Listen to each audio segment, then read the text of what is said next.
Okay lang, ngalo.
Dear colleagues, ladies and gentlemen, please, I will ask you to take your seat so we can see if we have a quorum. Yes, Secretary.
Dear colleagues, Excellencies, ladies and gentlemen, I declare the 5th plenary meeting of the General Conference open. Ladies and gentlemen, let us start with the general policy debate. We will continue with national statement.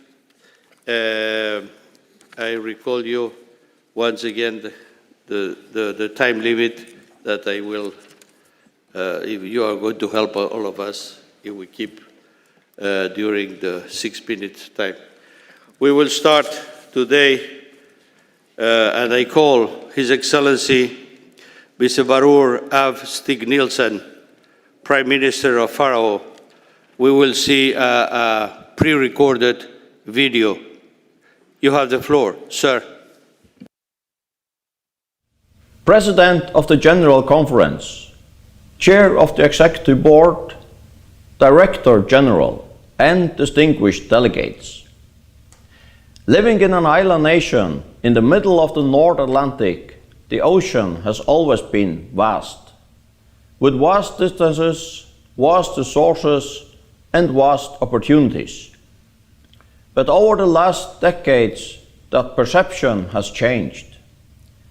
We have come to realize that our common Earth has its limits, and if we do not change our way of life, it may not provide vast opportunities anymore. Climate change poses a global threat that affects all of us. We live in a time when it's more and more clear that we cannot face global challenges on our own and that we depend upon each other. A time where international cooperation and partnerships is key to sustainable development and where the role of UNESCO is more important than ever. We must change our minds to change the way we live, and we must do it together. We highly appreciate UNESCO's clear focus on the Sustainable Development Goals and would like to thank UNESCO's Secretariat for the excellent work with the medium-term strategy. We are now in the crucial decade leading up to 2030, and UNESCO is doing a great job. This decade is also the United Nations Decade of Ocean Sciences for Sustainable Development. The work of the Intergovernmental Oceanographic Commission and the collaboration of numerous stakeholders from all parts of society is crucial to ensure that policymakers all over the world have access to the best possible ocean sciences and services. We highly appreciate the action taken, and the Faroe Islands are ready to join the collaboration and to take on its share of responsibility. As a large ocean nation, we are fully aware that the ocean holds the key to an equitable and sustainable planet. Furthermore, as recent scientific development strongly indicates, the ocean may also hold the key to combating climate change. It is difficult to comprehend the speed of change that our societies have undergone in our lifetime.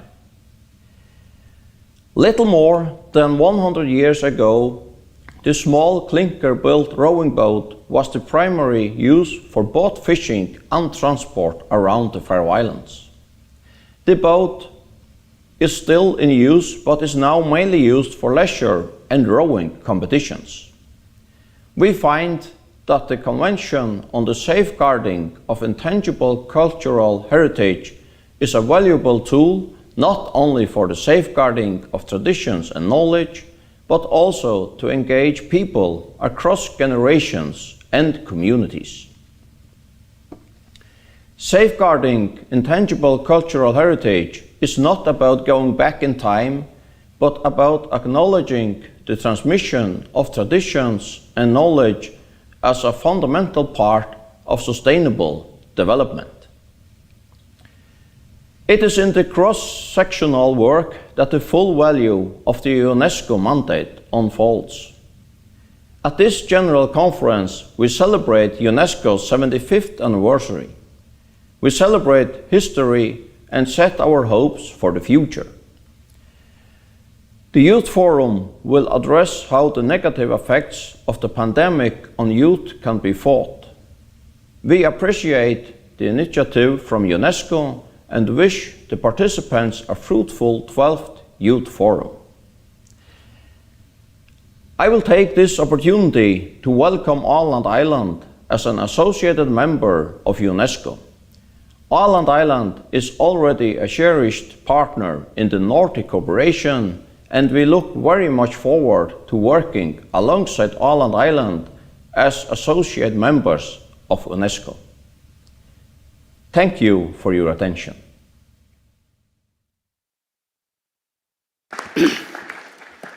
Thank you very much, Your Excellency.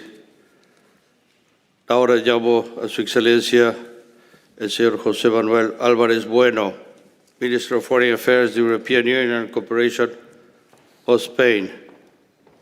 Tiene usted la palabra, Excelencia.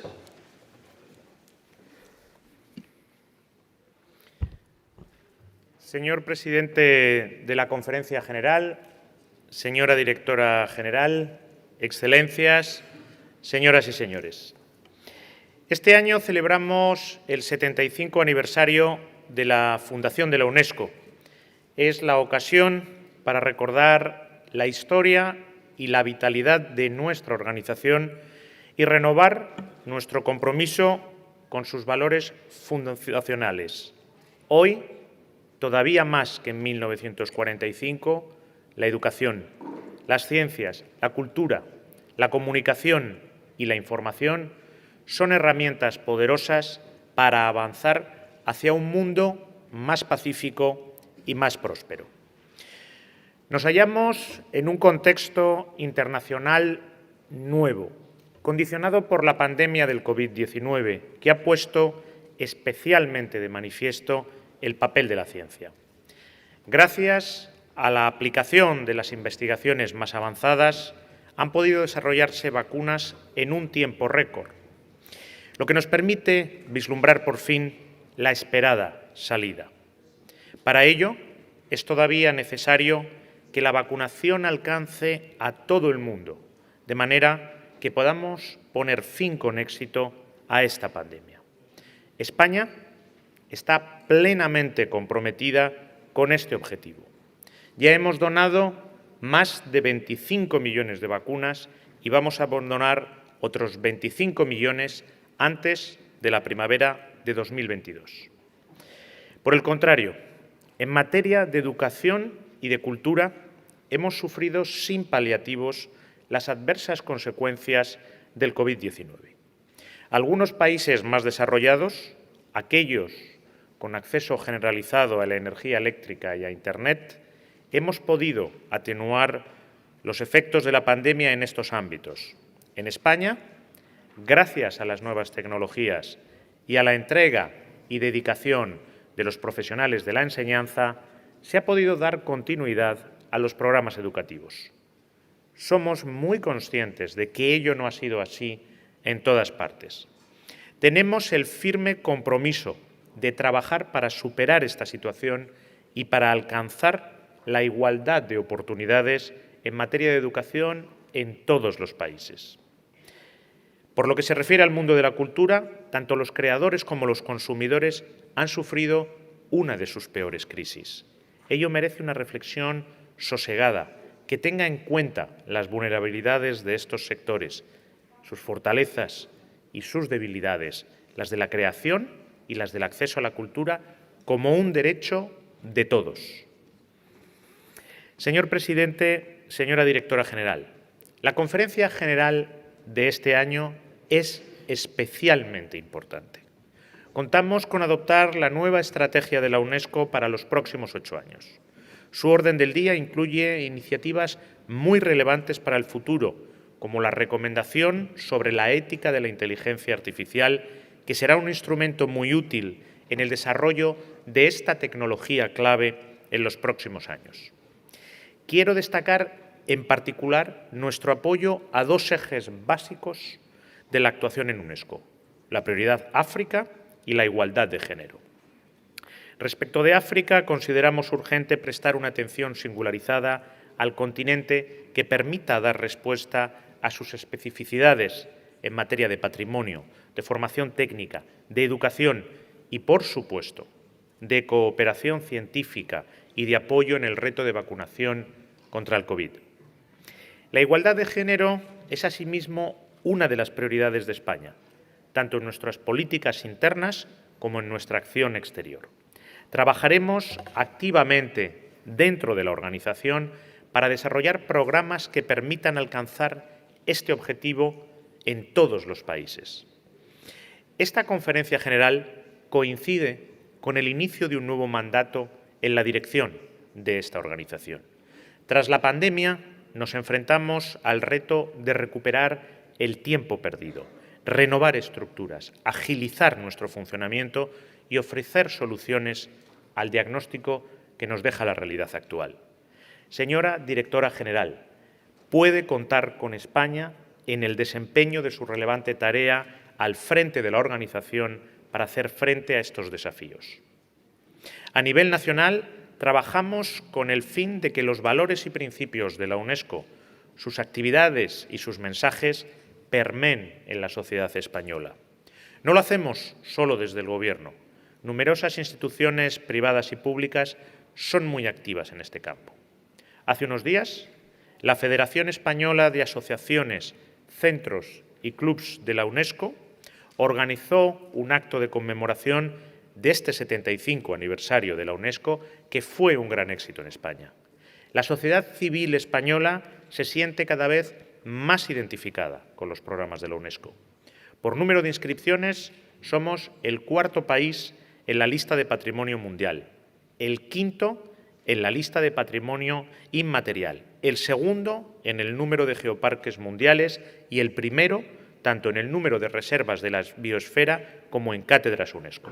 Los españoles somos, por tanto, embajadores globales del mensaje de la UNESCO y estamos muy orgullosos de ello.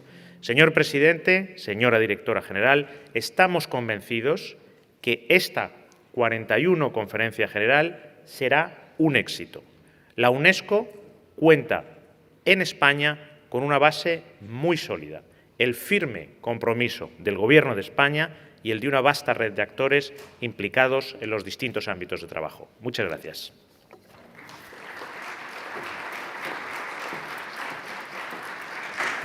Gracias, Su Excelencia. I call now His Excellency Mr. Sirujidin Muridin, Minister of Foreign Affairs of Tajikistan. You have the floor, Excellency.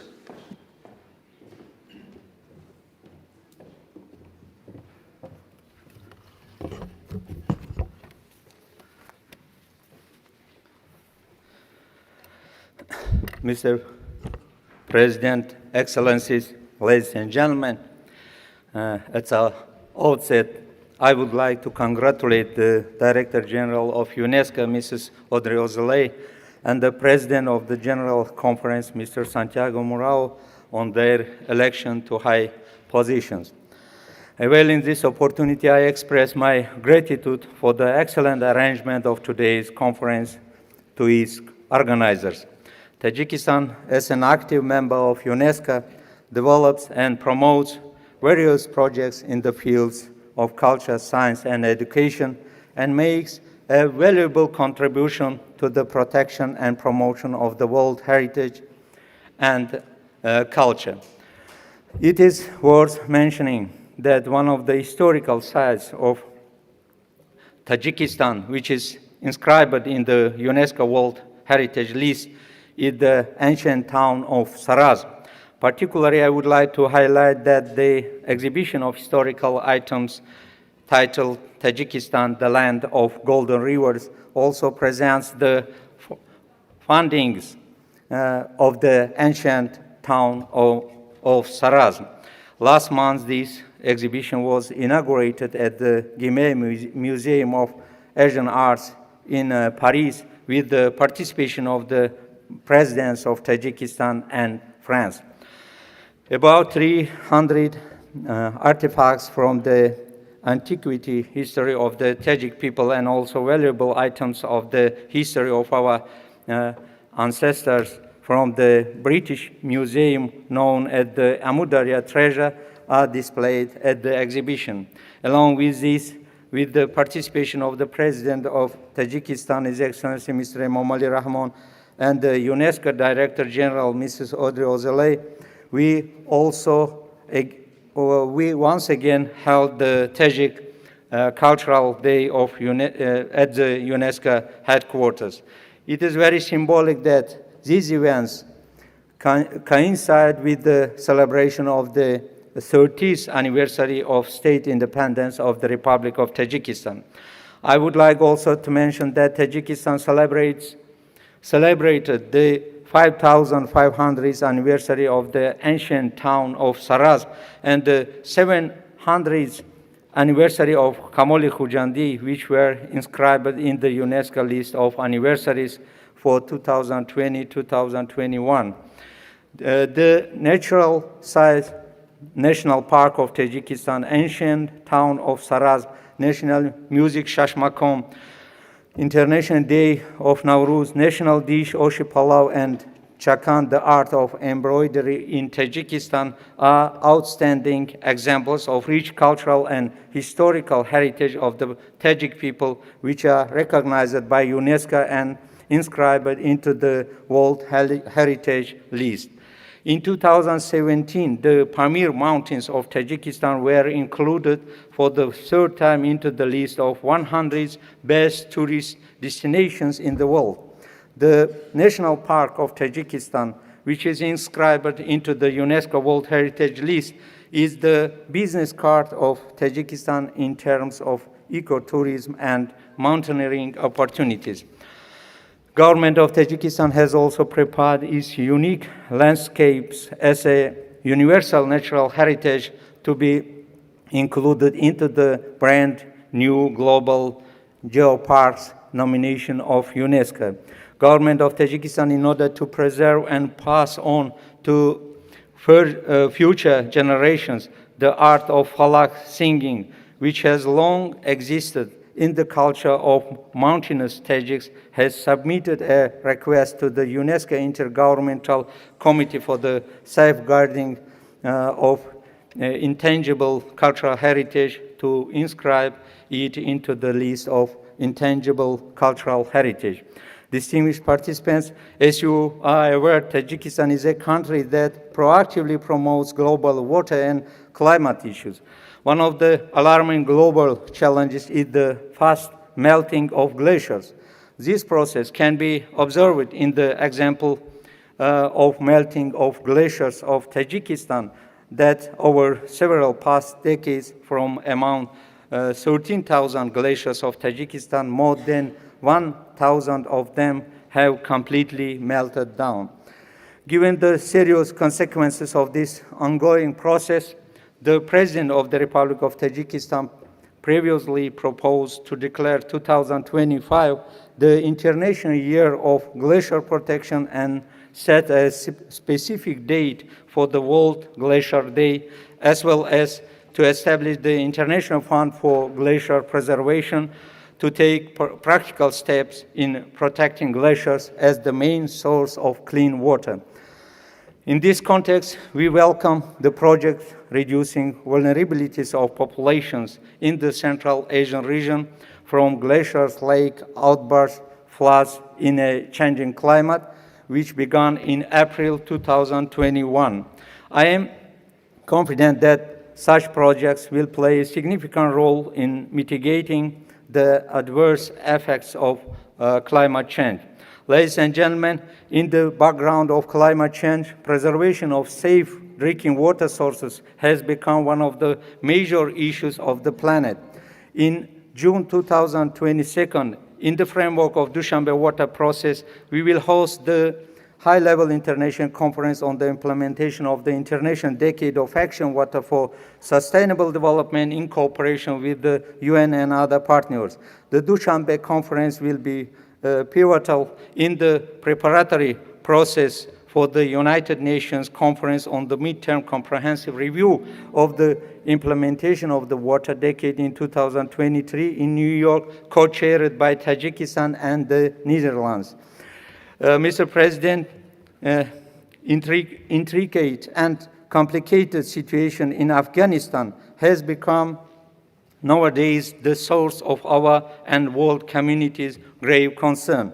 We cannot be indifferent toward the destiny of the neighboring country and its people. Moreover, due to the existing situation, Afghanistan is presently exposed to serious humanitarian crisis, massive starvation. In this regard, Tajikistan appeals to the world community, including the concerned states, not to be indifferent with regard to tragic and grave situation in Afghanistan, and to take urgent practical measures to render targeted humanitarian assistance to its people through the international and humanitarian organizations. We also call upon UNESCO to mobilize all resources and opportunities to promote the fields of science and education, culture, and preservation of genuine values of all ethnic groups in this country. Mr. President, in conclusion, I would like once again to appreciate the organizers of this conference. I thank you for your attention. Thank you.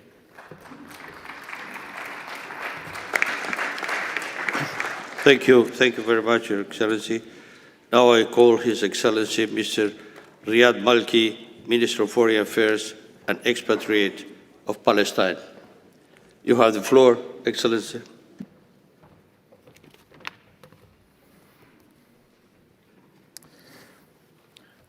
سعادة رئيس المؤتمر، سعادة السيدة المديرة العامة، سعادة رئيس المجلس التنفيذي، أصحاب المعالي والسعادة، السيدات والسادة، أقف أمامكم اليوم بكل فخر وتواضع بمناسبة الذكرى العاشرة لعضوية دولة فلسطين في منظمة اليونسكو العريقة والنبيلة، حيث عملنا خلال السنوات العشر على موائمة انضمامنا إلى المنظمة واتفاقياتها المختلفة واتخاذ العديد من الخطوات للاستجابة للتحديات المتعلقة بحقوق المرأة وتمكينها في المجتمع والمساواة بين الجنسين. وأود هنا أن أهنئ السيدة أزولاي على إعادة انتخابها مديرة عامة ودعمنا لعملها من أجل رفعة وحسن تواجد منظمتنا وتنفيذ ولايتها، متمنين لها النجاح، وأرغب في تقديم الشكر لمكتب اليونسكو في فلسطين على جهودهم. واسمحوا لي أن أجدد أمامكم تقديرنا العالي والتزامنا بأهداف اليونسكو السامية التي نعتبرها جزءاً من أهدافنا الوطنية، التي تتجسد فيها طموحات البشرية في الوصول إلى عالم يسوده السلام والتعاون بين جميع البشر، عالم تلتزم به الأمم بمبادئ الحرية والعدل وحقوق الإنسان، بالإضافة إلى الدور الذي تلعبه اليونسكو في الحفاظ على التراث والثقافة الفلسطينية. ففي فلسطين عشرات بل مئات المواقع الأثرية التي تجعل من فلسطين كلها معلماً بل موقعاً تراثياً فريداً لا نظير له، يستوجب صونه وحمايته، خاصة في ظل ما نعانيه من الاحتلال الاستعماري الإسرائيلي الذي طال أمده، والذي ينتهك بشكل ممنهج وواسع النطاق القانون الدولي واتفاقيات اليونسكو وحقوق شعبنا بما فيها حقه في تقرير المصير وغيرها من الحقوق الثقافية والاجتماعية والاقتصادية. لقد ازدادت وتيرة الانتهاكات والاعتداءات الإسرائيلية، حيث عمق الاحتلال الإسرائيلي غير الشرعي من انتهاكاته وجرائمه بما فيها جرائم الحرب والجرائم ضد الإنسانية في كافة مجالات عمل اليونسكو، في التعليم من خلال التحريض على مناهجنا التعليمية واستهداف المدارس والأطفال ومنظمة الأونروا، وفي التراث والثقافة وحرية العبادة والانتهاكات بحق الصحفيين، استهدافهم المتعمد لأكثر من 54 صحفياً كما تجلى ذلك في انتهاكاتها ضد المقدسات المسيحية والإسلامية، خاصة في مدينة القدس المحتلة، ومحاولات تغيير الستاتوس كو النظام القائم في الحرم الشريف في المسجد الأقصى، والحفريات السمح لمجموعة استيطانية متطرفة إرهابية محمية من قوات الاحتلال بتنفيذ اقتحامات لباحات المسجد الأقصى، والتي جعلت منه ساحة الحرب والاشتباكات في شهر رمضان المبارك الأخير، ومنع المصلين المسيحيين من الوصول إلى الكنائس في الأعياد وآخرها عيد الفصح المجيد، بالإضافة إلى ما تتعرض له الأملاك الوقفية الإسلامية والمسيحية بشكل عام لحملة استيطانية شرسة وعمليات تدنيس وتخريب، كما حدث مؤخراً ضد الكنيسة الجثمانية في القدس، والاعتداء الغاشم على أرض مقبرة الشهداء التابعة للمقبرة اليوسفية أيضاً في القدس الشرقية. وقرارات أدوات الاحتلال المختلفة بما فيها المحاكم التي وافقت على ما يسمى بالصلاة الصامتة للمستوطنين في الحرم الشريف في انتهاك للستاتوس كو النظام القائم في ذلك المكان. وفي الخليل تم إغلاق الحرم الإبراهيمي الشريف أكثر من مرة بحجج واهية، وتم منع أي فلسطيني من دخوله في حين سمح بدخوله فقط للمستوطنين الإرهابيين وغيرهم من المتطرفين، بالتزامن مع البدء ببناء ما يسمى بالمصعد الكهربائي الغير القانوني ومصادرة مساحات واسعة من الأرض التابعة للموقع الأثري التراثي المسجل على لائحة التراث العالمي المهدد بالخطر، وذلك لتشويهه وتزوير مكانته ذات القيمة الاستثنائية العالمية وتغيير معلمه ليتطابق وروايتهم المزيفة عن فلسطين، ولفرض روايتهم الاستعمارية المرفوضة على المكان. يجب رفض الممارسات والمصطلحات التي تحرض على الأقصى، على الحرم القدسي الشريف، والتي تؤجج لصراع ديني لن تحمد عقباه ويخدم أجندة الاستعمار والأبارتايد، بالإضافة إلى محاولات تغيير الوضع والمسمى التاريخي والقانوني القائم لمدينة القدس وأسوارها وحرمها الشريف والبناء القائم حالياً وتزويره إلى ما يسمى بجبل الهيكل. وغزة التي ما زالت تعاني من حصار وإغلاق بشع مستمر منذ أكثر من 14 عاماً، وعدوان وحروب متكررة تقوض التعليم والثقافة والحق في الحياة.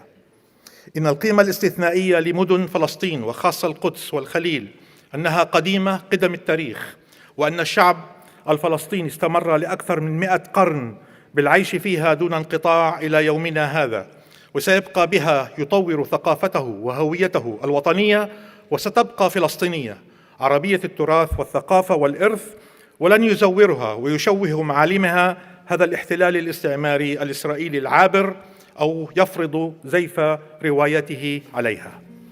السيدات والسادة، إن تجرؤ مجرمي الحرب الإسرائيليين على تدمير وتشويه وتزوير التاريخ والثقافة والمواقع التراثية إنما يشجعه الصمت الدولي والتخاذل في تحمل المسؤوليات القانونية والأخلاقية التي يفرضها القانون الدولي، ومؤسساته كمجلس الأمن واليونسكو في توفير الحماية للشعب الفلسطيني ومقدساته. لقد آن الأوان لوقف هذا الصمت والخروج عنه من قبل المسؤولين الدوليين بما فيهم المديرة العامة لمنظمة اليونسكو، وآن الأوان لاتخاذ خطوات فعالة لحماية الشعب الفلسطيني وتراثه ولمحاسبة ومساءلة إسرائيل على جرائمها. ونطالب بإرسال بعثة الرصد التفاعلي لليونسكو إلى مدينة القدس القديمة وأسوارها، ودعوة المدير العام لليونسكو لاتخاذ التدابير اللازمة لذلك. كما أوجه دعوة لأعضاء المجلس التنفيذي ولجنة التراث العالمي لزيارة فلسطين للاطلاع عن كثب على جرائم الاحتلال في مجال عملكم. سيفجعكم ما سوف تشاهدونه عند زيارتكم لفلسطين المحتلة. السيد الرئيس، السيدات والسادة، يقول شاعرنا الكبير محمود درويش: على هذه الأرض ما يستحق الحياة وخوف الغزاة من الذكريات، فالغزاة والمستعمرين يخشون المستقبل والسلام ويخافون من التاريخ والتراث والذكريات، أما شعبنا فهو واثق من روايته، يعتز بتاريخه وحقه في أرض فلسطين ومستقبله فيها، وسيحافظ عليها وعلى تراثه وذاكرته، وسيورثها لأبنائه وأحفاده وسيحمي مستقبلهم ويعزز مسيرتهم نحو الحرية والاستقلال والعودة. وشكرا لكم.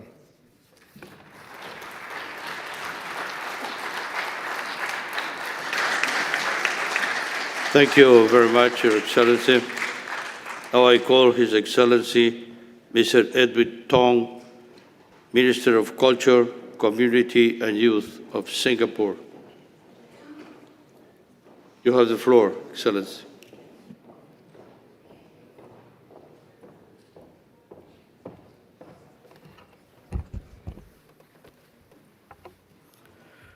President of the General Conference is Ambassador Santiago Erzabal Morao, Director General Madam Audrey Azoulay, ladies and gentlemen, I'm very honored to be addressing my fellow member states at the 41st session of the UNESCO General Conference. First, let me congratulate Director General Azoulay for her re-election to a second term. The resounding support is testament to DG Azoulay's steady leadership over the last 4 years, particularly in the face of the unprecedented challenges posed by the COVID-19 pandemic. Singapore would like to congratulate UNESCO on 75 years of building peace through education, culture, information, and science. UNESCO has contributed greatly to building a culture of peace, ensuring universal access to quality education, preserving cultural and natural heritage, and safeguarding the basic right to access to reliable information. Singapore appreciates UNESCO's efforts in these areas as fundamental means to stay united and tighten the bonds of our shared community. 2 days ago, I met the French Culture Minister, Excellency Roselyne Bachelot, and we shared similar views on the challenges ahead. We discussed our common priority to preserve heritage through harnessing technology and innovation. We are meeting during a time of profound change and uncertainty. The COVID-19 pandemic has disrupted lives, communities, and businesses globally. UNESCO's work in promoting education, science, information, and culture for sustainable development is even more relevant than ever. Singapore has participated substantively in UNESCO's plans and platforms to share the best practices in these areas, and we will continue to do so. Singapore fully recognizes the role of culture as an important driver of sustainable development and fulfillment of the 2030 Agenda. We are honored that we inscribed our first element, Singapore's hawker culture, on the UNESCO representative list of Intangible Cultural Heritage, or ICH, of humanity last year. Our hawker culture is an important ICH that reflects our distinct history, our cultural identity, as well as our community's values of resilience, adaptability, and solidarity, which have become even more salient in the fight against COVID-19.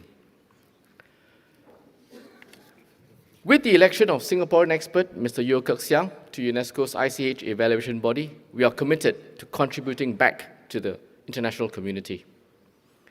Apart from ICH, we also firmly believe in the safeguarding of tangible cultural heritage. Singapore will continue to preserve the outstanding universal values of our first World Heritage Site, the Singapore Botanic Gardens. We will ensure that it will carry on to serve as an important site of national, historical, and cultural importance, as well as education and research in Singapore and of the region. On the scientific front, Singapore has been a keen contributor to UNESCO's bioethics program.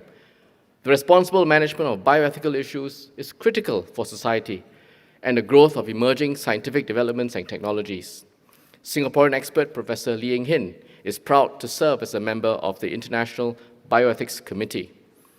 As a member state of the Intergovernmental Bioethics Committee, IGBC, since 2014, we've also been actively involved in shaping the global discourse on emerging bioethical issues, as well as the development of international standards setting frameworks in this field. We are confident that we can continue to add value to UNESCO's very important work in this field and look forward to Member States' support of our candidature for re-election to the IGBC at this General Conference. Let me also congratulate UNESCO on the successful conclusion of the intergovernmental discussions on the draft recommendations on the ethics of AI and on open science. Singapore reaffirms our support of UNESCO's efforts to advance discourse and forge an international consensus, Singapore has adopted a balanced and pragmatic approach to facilitate innovation and industry development while also ensuring user protection. We look forward to deeper collaborations with UNESCO in our collective efforts to promote responsible AI research and use. On education, Singapore supports UNESCO's education programs and activities. Singapore shares these concerns and strives to ensure the continuity of quality education for our students without neglecting their emotional needs and also well-being. As a UNESCO Creative City of Design, Singapore has also participated in the network's convening of the Cities of Design to share Singapore's efforts in responding to the pandemic to support the creative industry and also design practitioners. Dear colleagues and friends, this has been an extremely difficult time for many of us. The pandemic has exacerbated many of our existing inequalities, the economic uncertainties, and of course, the deep challenges posed by climate-related and technological changes. In this context, UNESCO's work is even more critical than ever. As a committed and responsible member of this organization, Singapore hopes to work with all of you to strengthen UNESCO so that we can overcome these challenges and build a more sustainable, peaceful world. Thank you very much.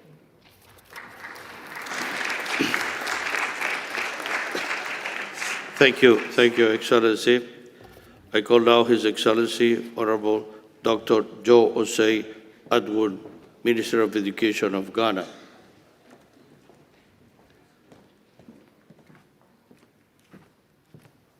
You have the floor, Excellency. Thank you. President of the General Conference, Chairman of the Executive Board, Director General UNESCO, Excellencies, distinguished delegates, ladies and gentlemen. I'm happy to be here this morning to address the 41st General Conference of UNESCO. The Ghana delegation joins previous speakers to congratulate you, Mr. President, and also the General Secretary for your re-elections. Excellencies, as we celebrate the 75th anniversary of our dear organization, Ghana applauds UNESCO for the dividends that have accrued to the peoples of the world through its foresight and watchdog functions. UNESCO's international platform for promoting free and open debate in education, the sciences, culture, communication, and information have contributed immensely in addressing many of the challenges that have confronted our world during the last 75 years. Mr. President, our collective commitment to protect nature has become more important than ever before. Biosphere reserves have proven to be charting clear pathways towards biodiversity, and nature conservation stands to member states who continue to designate biosphere reserves to demonstrate their commitment to conservation and sustainable development. Our experience over the past 50 years on the Man and Biosphere program has demonstrated that biosphere reserves function as sustainable models for living in harmony with nature. UNESCO currently boasts of 727 network of biosphere reserves in 131 countries, covering more than 5% of the Earth's surface.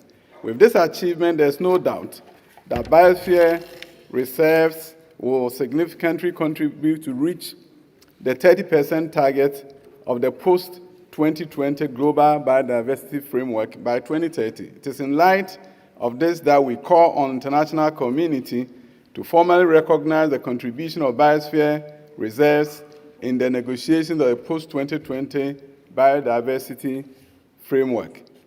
The Director General has assumed leadership role to address contemporary challenges through the slave trade project. Resistance, liberty, heritage is commendable. As we all know, the transatlantic slave trade in enslaved people, regrettable as it is, constitutes an important landmark in the history of the world. We believe the time has come for UNESCO to repackage this part of world history for our common good, to promote heritage tourism, particularly for the millions of people of African descent, to renew their spiritual connections with their motherland and boost economic development. Mr. President, Ghana continues to chart a path of education transformation, beginning from 2017 with the introduction of free senior high school, which has enabled over 400,000 more students to go to secondary school. We continue to reform our education system in order to improve the quality and the relevance of our education. Science, technology, engineering, mathematics education is being promoted in the country. We have also consolidated our efforts in TVET education, and we continue to ensure that we use education to create a virtuous circle of prosperity for all by not leaving anybody behind. Mr. President, we continue to ensure that the safety and the freedom of the journalists to perform their God-given profession is guaranteed. To guarantee access to information, Ghana passed the Right to Information Law in 2019. Within 2 years, we have established the Right to Information Commission with more than 1,000 employees across the country. Additionally, more than 400 duty-bearing institutions have been trained in simplified procedures to respond to information requests from citizens. In the area of journalist safety and the fight against impunity, Ghana has established a multi-stakeholder coordinated mechanism for the safety of journalists under the Independent National Media Commission. Mr. President, experiences from COVID-19 pandemic has taught us the need for international collaboration to address disinformation, fake news, and hate speech to secure the fidelity of our information ecosystem. In the light of the above, Ghana reiterates its support for the programs outlined by UNESCO under Major Program 5 of the Draft Program and Budget 2022 to 2025. Finally, Mr. President, Ghana is proposing at this session a new Category 2 Center in Engineering Innovations, Manufacturing and Technology Transfer at the Kwame Nkrumah University of Science and Technology. This is contained in item 5.4 of the agenda. We call on member states to support this initiative. Mr. President, Ghana stands resolute in support of UNESCO and will continue to play our role critically to ensure that UNESCO is positively projected in Africa and in the rest of the world. Thank you for your attention.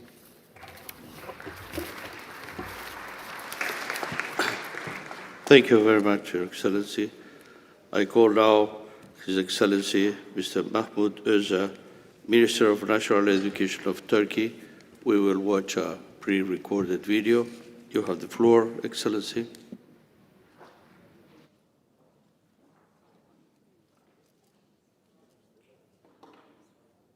Değerli meslektaşlarım, Sayın Genel Konferans Başkanı, Sayın Genel Direktör, kıymetli konuklar, Birleşmiş Milletler Sistemi'nin önemli bir kurumunu teşkil eden UNESCO'nun 75. kuruluş yılına denk gelen 41. Genel Konferans çerçevesinde bugün sizlere hitap etmekten onur ve mutluluk duymaktayım. Genel Konferans Başkanlığı'nı 2 gün önce devreden daimi temsilcimiz Büyükelçi Altay Cengizler'e UNESCO çalışmalarına ve ortak değerlerimize yönelik özverili hizmetlerinden ötürü teşekkür etmek istiyorum. Genel Konferans Başkanlığı'nı devralan Brezilya'nın daimi temsilcisi Büyükelçi Santiago Mauro'ya tebriklerimi iletiyor ve başarılar diliyorum. Bu vesileyle görevine yeniden seçilen Sayın Genel Direktörü de yürekten kutluyorum. Genel Konferans'ın 2 sene önceki son toplantısının ardından 2 ay bile geçmeden tüm dünya kendini salgın krizinde buldu. Bu vesileyle öncelikle bu salgından ötürü yaşamlarını yitiren milyonlarca insanı rahmetle anıyorum. Salgınla mücadelede adeta bir savaş veren tüm sağlık çalışanlarına kahramanca mücadeleleri ve fedakarlıkları için şükranlarımı sunuyorum. Ne yazık ki eğitim de pandeminin vurduğu sektörler arasında başta gelmektedir. Türkiye'de çocuklarımızın ve gençlerimizin eğitim öğretim süreçlerinin aksamasını önlemek amacıyla en modern yöntemleri uygulamaya öncelik verdik. Tüm okul ve sınıflarda uzaktan eğitim gerçekleştirmeyi başardık. Bu dönem itibariyle tam zamanlı yüz yüze eğitime geçtik. Okulları açık tutmak konusunda kararlıyız. Kapsayıcı ve kaliteli eğitim toplumumuzun temeli olduğundan Türkiye olarak sürdürülebilir kalkınma 4. hedefe ulaşmak için çalışmalarımızı sürdürüyoruz. Değerli meslektaşlarım, Küresel salgın ile birlikte varlığını giderek daha fazla hissettirmeye başlayan bir diğer zorluk ise iklim değişikliğidir. İklim değişikliği, gelişmekte olanlar ve küçük ada devletleri gibi kırılgan pozisyondaki devletler başta olmak üzere tüm dünyayı gıda güvenliğinin tehlikeye girmesinden doğal afet sıklığının artmasına kadar birçok tehdit ile karşı karşıya bırakmaktadır. Bu durumdan çıkarmamız gereken ders çok açıktır. Uluslararası toplum olarak ortaya çıkabilecek her türlü yeni sınamaya karşı daha hazırlıklı olmalı, çıkması olası sorunları önleyici şekilde hareket etmeli, yeni küresel acil durumlara karşı birlikte ve müştereken yanıt vermek için sürekli işbirliği içerisinde olmalıyız. Daha verimli olmanın yollarını aramalıyız. Zira doğru yöntem budur. Bununla birlikte daha yalın bir kuruluşun daha etkili olacağı çıkarsamasının muhakkak doğru olmayacağını da aklımızda tutmalıyız. Gündemimizde öncelik Afrika gibi pek çok program bulunmaktadır. Ayrıca yapay zeka, açık bilim ve gelecek okuryazarlığı gibi yeni gündem maddelerimiz mevcuttur. Bizlere yeni ufuklar açacak bu programlara hak ettikleri önem ve değeri vermeliyiz. Eski Genel Konferans Başkanlığı'nın yeni inisiyatifi kapasite geliştirme konusuyla doğrudan bağlantılıdır.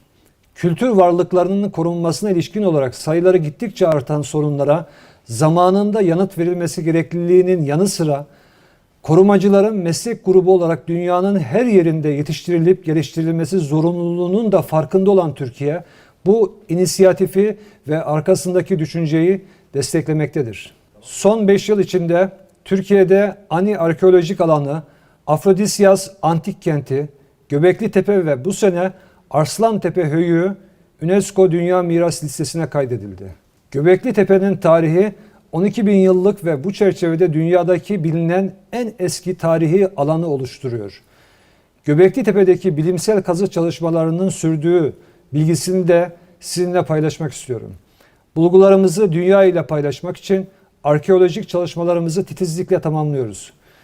UNESCO her geçen gün daha önemli bir kuruluş haline gelmektedir. Geçmişte de pek çok kez işaret edildiği üzere UNESCO olmasaydı onu kurmak zorunda kalacaktık. Bilgiyle üreten ve hareket eden bu kuruluşa sahip olduğumuz için şanslıyız. Gelecek hafta yürütme kurulu seçimleri gerçekleştirilecek. Görev sürelerini tamamlayan tüm yürütme kurulu üyesi ülkelere yaklaşım ve düşüncelerimizi zenginleştiren katkılar için şükranlarımı sunuyorum. Türkiye'nin 2017-2021 döneminde yürüttüğü yürütme kurulu üyeliği süresince ortaya koyduğu özverili çalışmalara ve sergilediği performansa tanıklık ettiniz. Şimdi sizden 2021-2025 dönemi için koyduğumuz ikinci dönem adaylığımız için yeniden destek talep ediyoruz. Türkiye, dünya mirasının korunmasına, tanıtılmasına ve güçlendirilmesine güçlü şekilde bağlı bir ülke olarak Dünya Miras Komitesi'ne de 2023-2027 dönemi için adaylığını koymuştur. Bu çerçevede ülkem adına bu adaylığımıza vereceğiniz desteği şükranla karşılayacağımızı da vurgulamak istiyorum. Hepinize içtenlikle teşekkür ediyor ve 42. Genel Konferans'a değin başarılı bir çalışma dönemi diliyorum. Sözlerimi Türkiye'nin UNESCO'nun 75. kuruluş yılında UNESCO'nun ideal ve hedeflerine olan bağlılığını bir kez daha teyit ederek sonlandırmak istiyorum.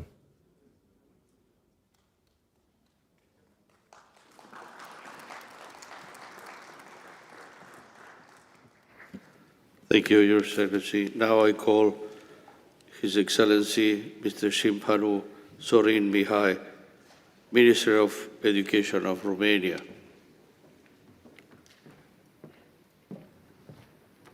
You have the floor, sir. Yeah, merci. Monsieur le Président de la Conférence Générale, Monsieur le Président du Conseil exécutif, Madame la Directrice Générale, Mesdames et Messieurs, chers amis, cette année a une signification particulière pour la Roumanie dans le contexte anniversaire plus large de 75 ans de la fondation de l'UNESCO. Nous fêtons en Roumanie à notre tour 65 ans d'adhésion à cette organisation. Nous voudrions saisir cette occasion pour vous remercier, Madame Audrey Azoulay, pour le message très chaleureux que vous avez transmis à la Roumanie pour cet anniversaire. Et nous vous félicitons pour votre nouveau mandat de directrice générale de l'UNESCO que nous avons pleinement soutenu en Roumanie. La Roumanie continuera à vous soutenir dans la matérialisation de vos projets ambitieux et dans la promotion de toutes les causes nobles de l'organisation. En parfait accord avec les principes des Nations Unies, la Roumanie soutient pleinement l'implémentation de l'agenda 2030 et la réalisation des objectifs de développement durable. Nous saluons l'adoption de la déclaration de Paris et le renouvellement des engagements des dirigeants nationaux et internationaux à investir dans des domaines essentiels comme l'éducation, la recherche, l'environnement, les sciences naturelles, sociales et humaines, la culture et la communication, la paix, les libertés fondamentales et les droits des hommes. Mesdames et Messieurs, l'importance d'une éducation de qualité, en s'appuyant sur la connectivité et la technologie, est une clé de notre futur. Comme l'ont bien mis en évidence la Réunion mondiale sur l'éducation 2021 et la déclaration concernant l'avenir de l'éducation. Dans le contexte pandémique d'aujourd'hui, notre but majeur est d'assurer la continuité pédagogique grâce à l'enseignement à distance et en ligne, et pas seulement parce que, par exemple, nous, en Roumanie, on fait des efforts pour pouvoir assurer la présence physique dans toutes les écoles, tout en prenant les mesures nécessaires pour protéger la santé des élèves et des enseignants, dont la sécurité reste une priorité principale. Le domaine d'action prioritaire numéro 5, à savoir accélérer l'action locale de la feuille de route adoptée par la Conférence mondiale de l'UNESCO sur l'éducation au développement durable, tenue à Berlin en mai cette année, est d'une pertinence immédiate pour notre projet. Nous aimerons également mentionner l'importance que la Roumanie attache à travers une série de mesures spécifiques au changement climatique récemment discutées dans la Conférence des Nations Unies sur le changement climatique et aux questions de l'océan et l'océanographie. La Roumanie est déjà présente sur les listes du patrimoine de l'UNESCO avec un inventaire important d'éléments culturels, sites naturels et biens immatériaux d'une valeur extraordinaire et nous continuerons nos efforts pour compléter cette liste avec de nouveaux éléments identitaires du patrimoine roumain à travers les dossiers individuels ou multinationaux. Compte tenu de l'expérience et des résultats obtenus à la suite de mise en œuvre du projet indicateur UNESCO de la culture pour le développement, la Roumanie a intégré cette année la culture dans sa stratégie nationale pour le développement durable 2030 et pilote actuellement le projet indicateur culture UNESCO 2030. Mesdames et Messieurs, les sciences et les nouvelles technologies sont dans une dynamique sans précédent. La Roumanie salue chaleureusement les progrès remarquables de l'UNESCO avec les États membres dans l'élaboration de la recommandation sur l'éthique de l'intelligence artificielle. Nous saluons également les résultats similaires obtenus dans le domaine des sciences ouvertes et nous sommes prêts à appliquer ces deux concepts visionnaires. Le 75e anniversaire de l'Organisation des Nations Unies pour l'éducation, la science et la culture est une occasion de célébration, mais aussi de réflexion. Permettez-nous de féliciter encore une fois l'UNESCO pour les 75 années de développement continu à construire la paix. Nous soutenons pleinement ceux qui apprécient l'acte constitutif de l'UNESCO comme étant un appel à la paix le plus fort et le plus inspirant jamais écrit. Cet anniversaire est encore une preuve que le multilatéralisme fait essentiellement partie de la solution aux problèmes auxquels nous sommes confrontés aujourd'hui dans le monde. Le renforcement du multilatéralisme doit devenir une priorité pour tous les États du monde, membres ou non de l'UNESCO. La Roumanie est très dévouée à cette approche parce que nous avons le devoir de redynamiser nos efforts pour assurer un monde pacifique et inclusif sur une planète saine. Il est nécessaire de réaffirmer les valeurs qui sous-tendent l'action collective afin de mieux répondre ensemble aux défis actuels et futurs dans le cadre d'une vision repensée de la solidarité morale et intellectuelle de l'humanité. Et l'UNESCO est le parfait catalyseur pour ça. Merci pour votre attention et bon succès à tous. Merci. Thank you, Your Excellency. I call now His Excellency Mr. Khaled Atef Abdel Ghaffar, Minister of Higher Education and Scientific Research of Egypt. Morning. You have the floor, Excellency.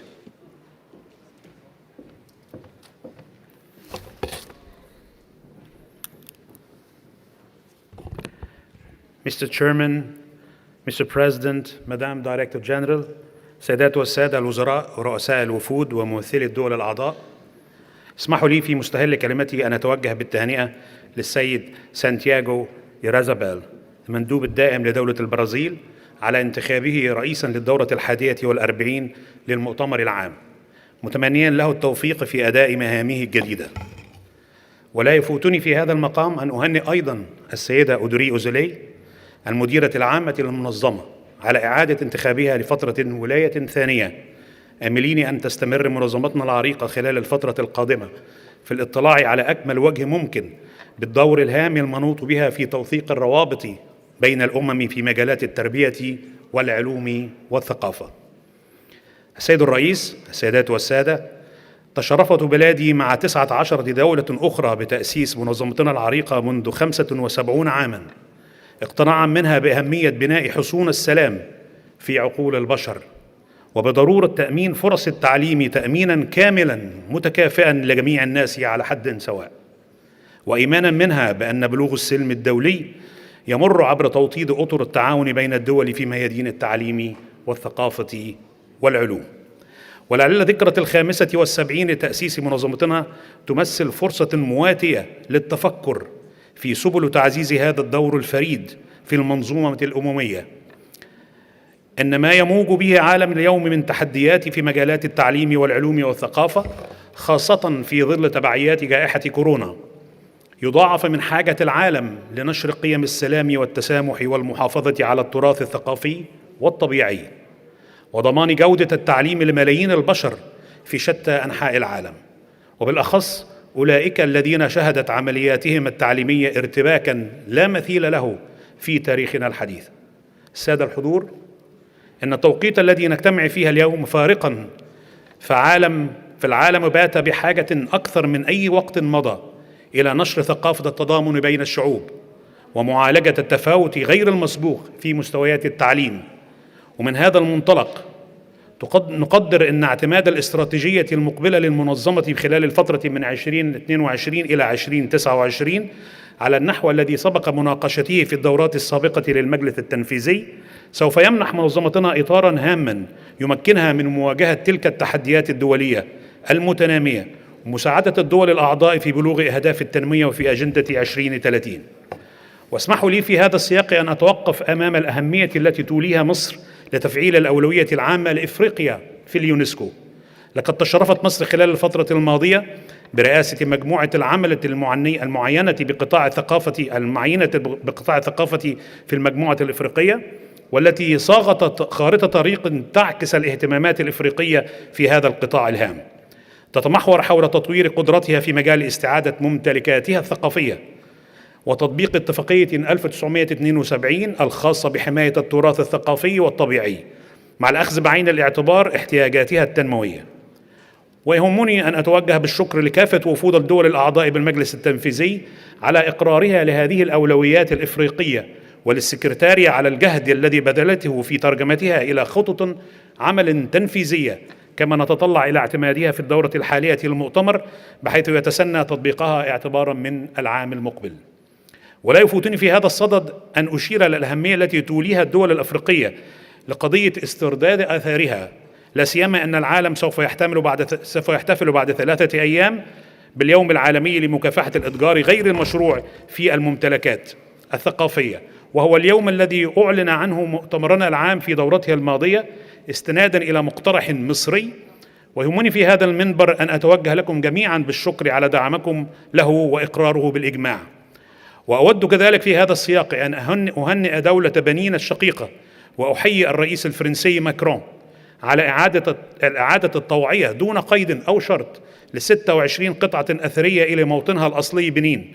وتوجه مصر نداء من هذا المنبر إلى جميع الدول التي تتبع هذا النهج وتعيد القطع الأثرية التي غادرت أفريقيا أبان حقبة الاستعمار إلى موطنها الأصلي بوتيرة سريعة دون قيد أو شرط، لنعزز سويا من أسس علاقات الأخوة والتفاهم واحترام كل للآخر وحضارته وثقافته، وذلك بوتيرة سريعة لتتناسب مع أهمية وحجم المشكلة، حيث تستضيف أوروبا وحدها قرابة 500,000 قطعة أفريقية.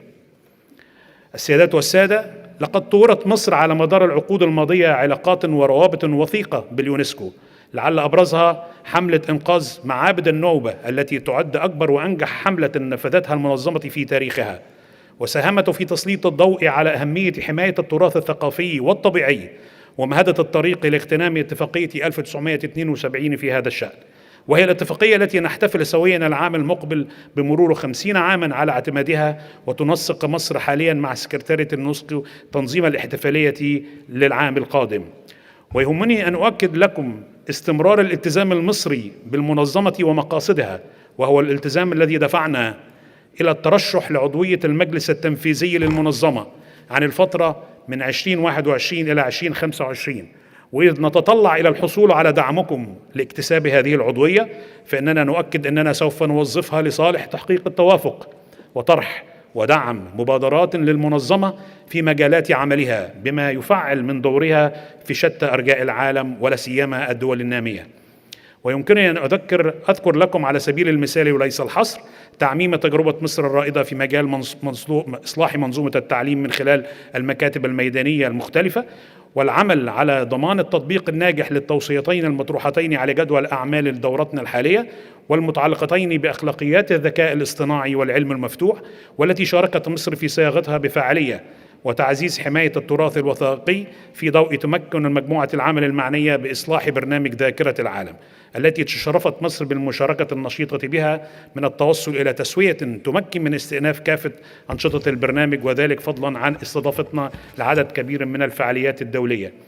السيدات والسادة، ختاما فإن مصر تتطلع إلى دورة موفقة وناجحة للمؤتمر العام تضيف للنجاحات التي حققتها اليونسكو خلال 75 عاما الماضية، وتمكننا من اتخاذ القرارات الصائبة التي تنعكس إيجابيا على شعوب العالم، مع تمنيات بلادي للدورة الحالية بالنجاح والتوفيق. أشكركم على حسن الاستماع.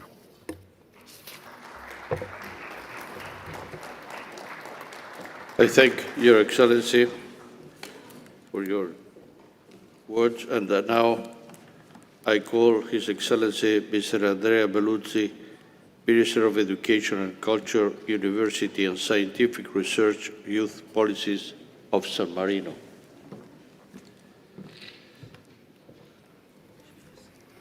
You have the floor, sir. Monsieur le Président, Madame la Directrice Générale, Excellences, Mesdames, Messieurs, c'est un grand honneur pour moi de participer à la 41e session de la Conférence générale de l'UNESCO, qui se déroule à l'occasion de le 75e anniversaire de cette organisation. Au nom du gouvernement de la République de San Marino, je tiens à féliciter Son Excellence Santiago Irazabal Murao pour sa nomination en tant que président de la 41e session de la Conférence générale et lui souhaiter plein succès dans son travail. Je tiens également à remercier la directrice générale, Sa Excellence Audrey Azoulay, pour le travail effectué au cours de son premier mandat et surtout dans les 2 dernières années. Dans les conditions difficiles liées à l'urgence sanitaire Covid-19, et lui assurer le plein soutien de mon pays pour son 2e mandat à la tête de notre organisation. Monsieur le Président, la période 2020-2021 a mis en péril nos pays, non seulement du point de vue sanitaire, social et économique, mais aussi parce qu'elle a entraîné les fermetures des écoles, des musées et de toutes les institutions dédiées à l'éducation et à la culture. Comme dans toute crise, il a fallu puiser dans nos ressources et notre créativité pour pouvoir ouvrir le plus rapidement possible, afin de garantir la continuité de l'enseignement et l'accessibilité de la culture dans nos pays. L'UNESCO, sous la direction de sa directrice générale, nous a aidés à cet égard. Elle a su comprendre les priorités et fourni à nos pays des lignes directrices qui sont devenues essentielles pour la poursuite des activités scolaires et éducatives. Pendant les 2 dernières années, l'UNESCO a su se renouveler en créant de nouvelles modalités de participation, afin d'encourager la diffusion des bonnes pratiques et les dialogues entre les États pour améliorer l'efficacité de nos systèmes d'éducation. De nombreuses initiatives visant à réunir les ministres de l'Éducation, de la Culture, ont été organisées dans un contexte difficile et nous en sommes profondément reconnaissants à notre organisation et à la directrice générale. C'est notre responsabilité collective de mettre en œuvre des plans d'éducation qui prennent en compte les besoins de tous, en particulier des groupes les plus vulnérables de la société. La République de San Marino soutient le rôle de l'UNESCO dans la promotion des objectifs de développement durable des Nations Unies et Education 2030 Framework of Action pour atteindre l'objectif numéro 4. Nous avons soutenu dès le départ la création de la Coalition mondiale pour l'éducation et suivi les suggestions qui nous ont été faites par les États pour renforcer l'enseignement à la distance et la diffusion de l'éducation pour tous, en particulier pour les groupes vulnérables. Dès le début et de l'urgence sanitaire, l'école de San Marino s'est donné pour objectif de faire revenir ses élèves dans une salle de classe le plus rapidement possible, car l'école est avant tout une question de relations et de corps. Et l'enseignement à distance exclut tout cela. Sans nier les difficultés rencontrées, San Marino a réussi à maintenir l'école ouverte, surtout l'année dernière, grâce à l'étroite collaboration avec les autorités sanitaires, qui a permis un suivi rapide et efficace des infections, réduisant ainsi l'isolement de chaque classe et des bâtiments entiers des groupes scolaires. À San Marino aussi, des mesures ont été prises pour limiter une potentielle propagation du virus, notamment l'éloignement social, l'assainissement et la ventilation des locaux, que nous maintenons encore aujourd'hui, dans l'espoir de pouvoir bientôt mettre fin à ces mesures pour revenir à la nature même de l'école, à savoir celle d'une communauté d'apprentissage, un lieu où les gens peuvent interagir et construire ensemble l'apprentissage. Monsieur le Président, je réaffirme aujourd'hui le plein soutien de mon pays aux priorités défiées par notre organisation et aux valeurs sur lesquelles elle est fondée. Le long chemin vers la paix et la compréhension mutuelle entre les peuples ne peut être séparé de la construction d'un système d'éducation efficace et de la diffusion de la culture. La République de San Marino a toujours été très attentive au dialogue interculturel et estime que l'éducation joue un rôle fondamental dans la protection des droits de l'homme et la lutte contre l'extrémisme violent. Nous devons partir de la base, des premiers stades du développement d'une personne et d'encourager l'application des programmes d'éducation qui aident les enfants à comprendre la diversité et à respecter les autres. C'est pourquoi nous avons inclus dans nos programmes scolaires des écoles maternelles l'enseignement de l'éducation à la citoyenneté et l'apprentissage dans un environnement numérique. La République de San Marino soutient fermement le multilatéralisme.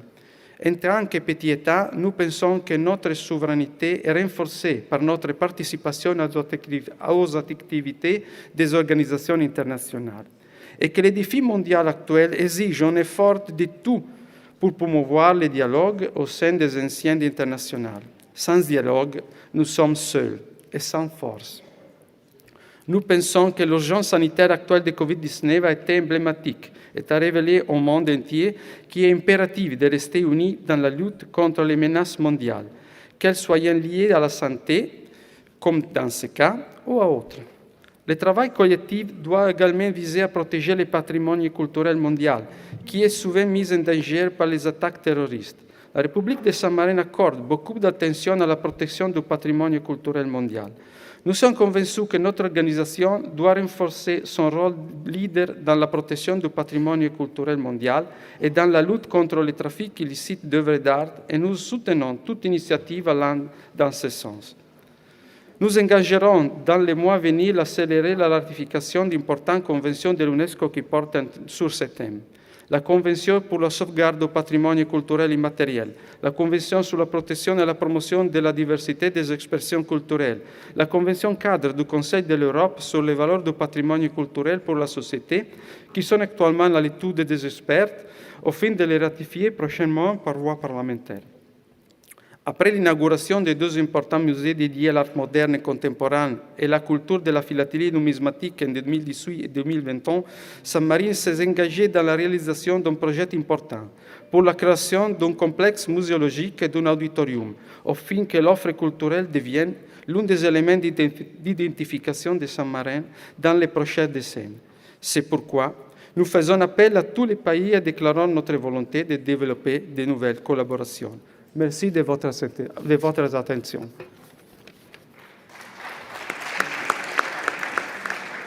Merci, Your Excellency.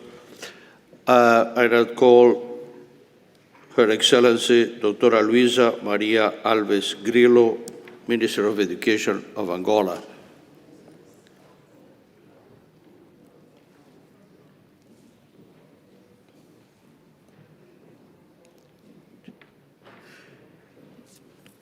Sua Excelência tem a palavra.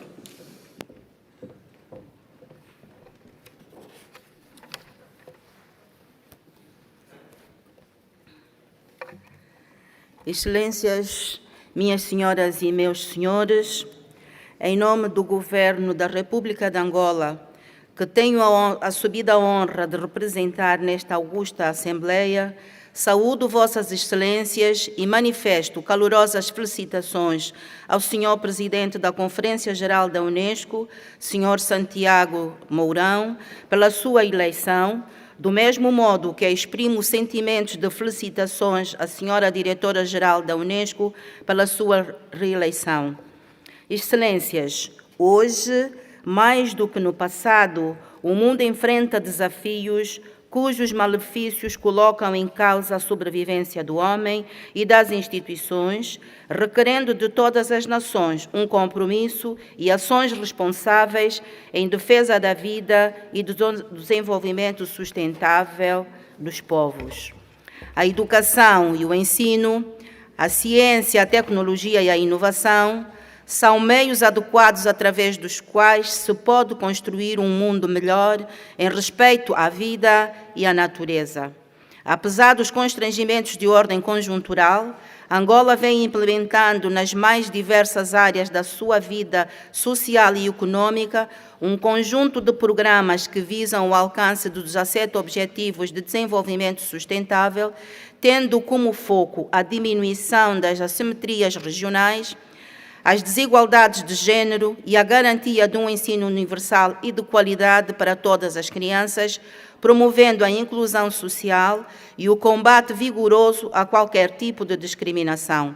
Nisto se enquadra o Programa Integrado de Intervenção nos Municípios, que está a proporcionar o aumento significativo do número de salas de aula e a consequente redução de crianças fora do sistema de ensino. Deste modo, no domínio da educação, os alunos retomaram as aulas depois de garantidas as condições de biossegurança, as condições didático-pedagógicas e de reforço das competências dos professores, condizentes com as suas necessidades formativas e a persecução do papel da escola no novo normal imposto pela Covid-19. No domínio do ensino superior, ciência, tecnologia e inovação, vimos apostando num programa de formação de quadros angolanos com elevado desempenho e mérito acadêmico, com o apoio das melhores universidades do mundo, para onde já foram enviados 443 estudantes, para além da concessão de 190 bolsas de doutoramento e pós-doutoramento, destinadas aos professores do ensino superior. É mister referir o Programa de Desenvolvimento da Ciência e Tecnologia, cofinanciado pelo Banco Africano de Desenvolvimento, que dos 45 projetos previstos para este ano, já foram financiados 25, estando na mesma linha a criação da Agência Nacional de Financiamento da Ciência e Tecnologia e Inovação, cujo propósito é a integração das instituições de investigação e desenvolvimento tecnológico e as instituições do ensino superior em redes internacionais de investigação científica. Uma atenção especial está a ser dada às meninas do ensino secundário, incentivando-as através de 250 bolsas anuais a optarem para as áreas das ciências, tecnologias, engenharias e matemática e assim esbater o déficit de género existente, para além do reforço das competências familiares através de programas de empoderamento da mulher, combate à pobreza, proteção e promoção dos direitos da criança e valorização da família.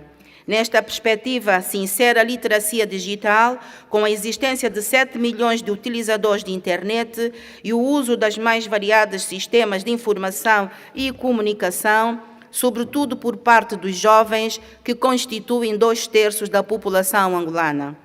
Por conseguinte, a República de Angola apoia as iniciativas, programas e projetos que beneficiem os países africanos, e aqui queremos destacar a Estratégia Operacional da Prioridade África da Unesco 2022-2029, pois que reflete as aspirações da Agenda 2063 da União Africana e os Objetivos de Desenvolvimento Sustentável plasmados na Agenda 2030 das Nações Unidas. Reputamos igualmente de maior interesse a necessidade de desenvolverem esforços para a inscrição de novos sítios África na lista do patrimônio mundial, bem como a preservação dos sítios já inscritos, através da cooperação científica, tecnológica e a mobilização de fundos para a dinamização das ações levadas a cabo pelo Fundo do Patrimônio Mundial África. Excelências, a República de Angola apresentou a sua candidatura para o Conselho Executivo da Unesco, pelo que contamos com o apoio dos Estados-membros e, em especial, o Grupo África.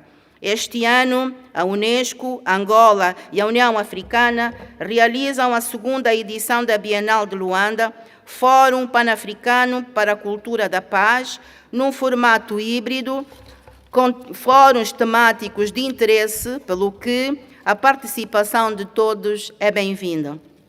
Para finalizar, nesta ocasião em que a Unesco comemora o 75º da sua existência, juntamos a nossa voz aos demais membros, felicitando-a pelo seu trabalho em prol da educação, ciência e cultura, manifestando em nome do meu país o interesse em reforçar a nossa parceria em ordem ao bem comum e desenvolvimento sustentável, local e regional.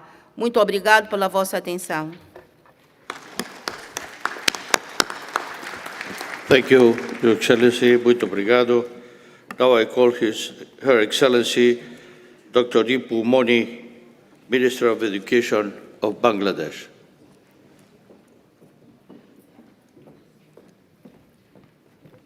You have the floor, Excellency. Mr. President, Mr. Chairperson of the Executive Board, Madam Director General, Honorable Ministers, Excellencies, ladies and gentlemen, I congratulate all the member states of UNESCO and UNESCO officials on the eve of the 75th anniversary of UNESCO. I extend my heartiest felicitations to Ambassador Mourão on his election as the President of the 41st session of the General Conference. I'm confident that under his leadership and guidance, we will have a successful session. I wish to register our deep appreciation to the President of the 40th session, Ambassador Cengizar, for his tireless work during the last biennium. Madam Audrey Azoulay, our Director General, deserves our special commendation for the continuation of responding to the challenges of the pandemic with agility and creativity in an effective and efficient and professional manner. I congratulate her for her re-election to serve as the Director General of our organization for the second term. Please be assured, Madam Director General, of our full support in your endeavors. Excellencies, dear friends, the ongoing COVID-19 pandemic highlighted the gaps in our society, which is aggravating inequality and exclusion. We must act together under the UNESCO's mandate, which is essential for the inclusive recovery from the COVID-19 crisis and achieve sustainable development goals. Therefore, UNESCO's next medium-term strategy is very important for us, as it will serve as the foundation and framework for the organization's global impact in the fields of its competence. We support the global priorities, Africa and gender equality, as well as the priority accorded to small island development states and youth. We commend the strategic approach on biodiversity and greater emphasis on UNESCO's action on environmental sustainability and mitigation of climate change. Excellencies, ladies and gentlemen, during these unprecedented times, Bangladesh has adopted a whole-of-society approach in realizing the SDGs and ensuring a COVID recovery that will leave no one behind. So far, we have allocated $15.4 billion stimulus packages. The UN-sponsored Sustainable Development Solutions Network has conferred Prime Minister Sheikh Hasina with SDG Progress Award during the 76th session of the UNGA. This is a testimony of Bangladesh's success in its continued efforts to end poverty, protect the planet, and ensure peace and prosperity for all based on SDGs. Mr. President, distinguished delegates, 2021 is a very special year for us, as this year we are celebrating the Golden Jubilee of our independence. This celebration coincides with Mujib Year, the birth centenary of our father of the nation, Bangabandhu Sheikh Mujibur Rahman, which UNESCO is officially associated with. I pay my profound respect and homage to the father of our nation, Bangabandhu Sheikh Mujibur Rahman, a champion of peace, human rights, and fundamental freedom. I sincerely thank all UNESCO member states for getting associated with the 100th birth anniversary of Bangabandhu Sheikh Mujibur Rahman through the inscription in anniversary program in 2019 and establishing the UNESCO Bangladesh Bangabandhu Sheikh Mujibur Rahman International Prize for the Creative Economy in 2020, and before that by inscribing the historic 7th March speech in the Memory of the World International Register as a documentary heritage. These are befitting tributes to such an advocate of peace, Bangabandhu, on his birth centenary. I am pleased to share that the first award ceremony of the UNESCO Bangladesh Bangabandhu Sheikh Mujibur Rahman Prize for the Creative Economy will take place today at 6:30 p.m. in this room, where we are expecting the gracious presence of our Honorable Prime Minister of Bangladesh. I invite you all to this event. She will also address you at the beginning of the afternoon session today. Excellencies, considering importance of the creative economy, we must work together to support entrepreneurship, creativity, and innovation. As part of our efforts, Bangladesh joined United Arab Emirates and Colombia as a co-author of a decision on the creative economy during the 2012 session of the Executive Board. Our actions will help to empower people, promote social inclusion, and reduce poverty. Mr. President, UNESCO's work in education, science, culture, social science, information, and communication is vitally important for building peace, harmony, mutual respect, and understanding. Bangladesh's commitment to UNESCO's mandate and mission remains as strong and unwavering as ever. We express our full satisfaction on the Futures of Education report. This will be a guiding document to act together to formulate future-oriented education policy to make the futures we want. Mr. President, Bangladesh is very pleased that UNESCO will adopt 2 standard-setting instruments on open science and artificial intelligence during this General Conference, which will be essential tools to strengthen international cooperation and will ensure that we all benefit from science and technological advancement. Excellencies, ladies and gentlemen, Bangladesh's tenure in the Executive Board has come to an end. We sincerely thank the Member States for the trust we received and for giving us the opportunity to serve UNESCO. Believing in the principle of rotation, taking a gap of 2 years, Bangladesh has presented candidature to serve in the Executive Board for the period of 2023-2027. We hope to receive your all-out support to serve the Executive Board again in the 42nd General Conference. Excellencies, ladies and gentlemen, as UNESCO deals with common goods of humanity rising above narrow political interests, we must act right here at UNESCO. At this critical juncture, I hope UNESCO will make a positive impact on the lives of people around the world. I assure you that Bangladesh will continue to fulfill its obligations and do even more to strengthen the organization effectively, efficiently, and meaningfully. I thank you. Joy Bangla, Joy Bangabandhu. Thank you, Your Excellency, for your speech. Now, I call His Excellency Honorable Shri Dharmendra Pradhan, Minister of Education of India. We will watch a pre-recorded video. You have the floor, sir. Namaskar. Madam Audrey Azoulay, Director General UNESCO, distinguished representatives, Excellencies, ladies and gentlemen. It is a great honor for me to address the 41st session of UNESCO's General Conference. On behalf of the people of India, I take this opportunity to congratulate the UNESCO family on completing 75 remarkable years of partnering development across the world.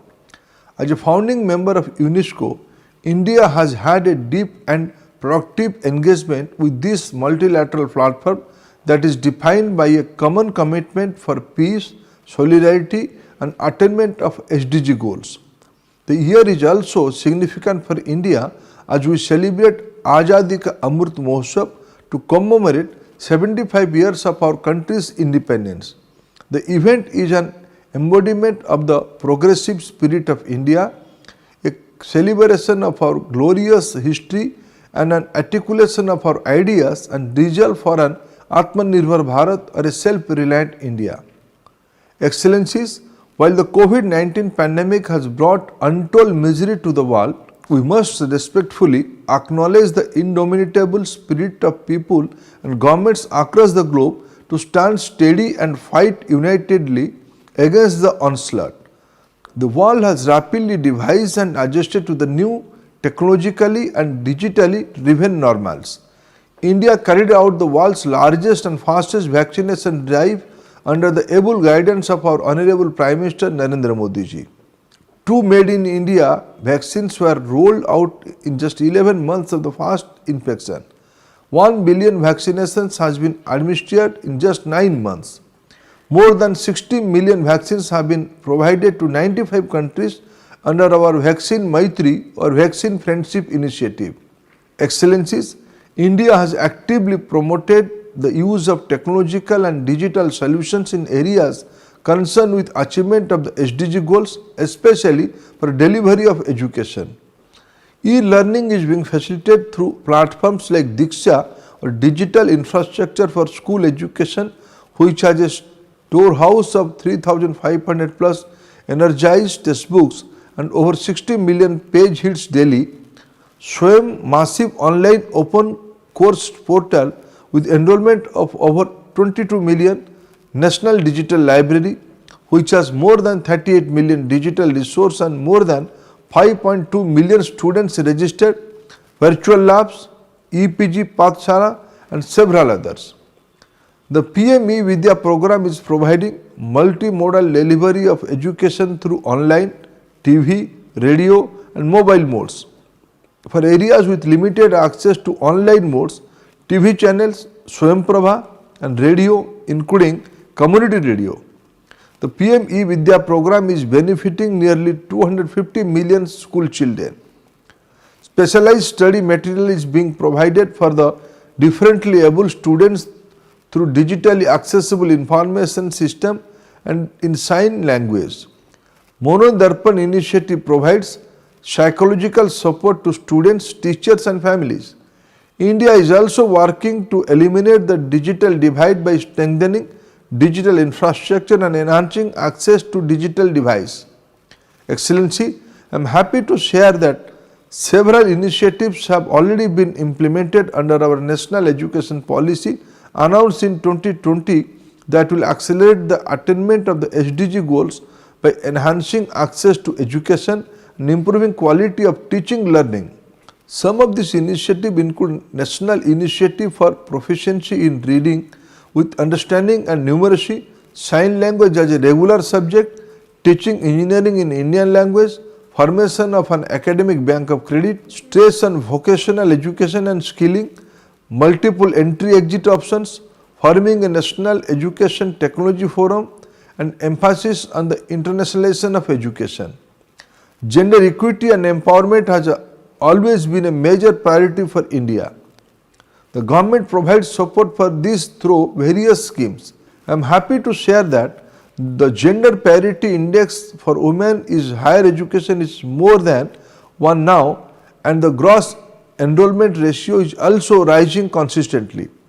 Excellency, I take this opportunity to thank UNESCO member states for their support for the inscription of the Kakatiya Rudreshwara temple in Telangana and Harappan city Dholavira in Gujarat on the UNESCO World Heritage List. India reaffirmed its commitment for preserving cultural heritage across the world.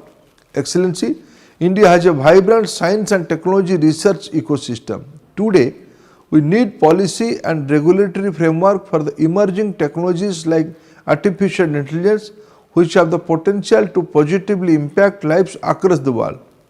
We are also committed to continue our engagement with UNESCO in areas like oceanography. Excellencies, I take this opportunity to reiterate that India values the association with UNESCO in all its core working areas of education, culture, natural science, social science and communication.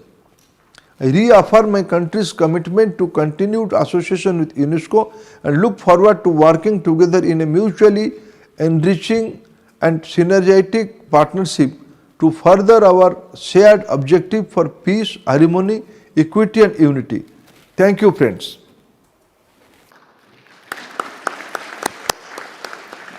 Thank you very much, Your Excellency. Now I call Her Excellency Honorable Mrs. Agnes Nyalonge, Minister of Education of Malawi.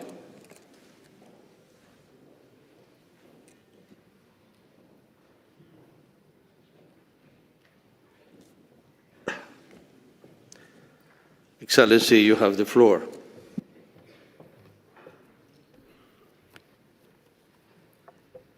Mr. President, the General of the General Conference, the Director General of UNESCO, Madam Audrey Azoulay, fellow distinguished delegates.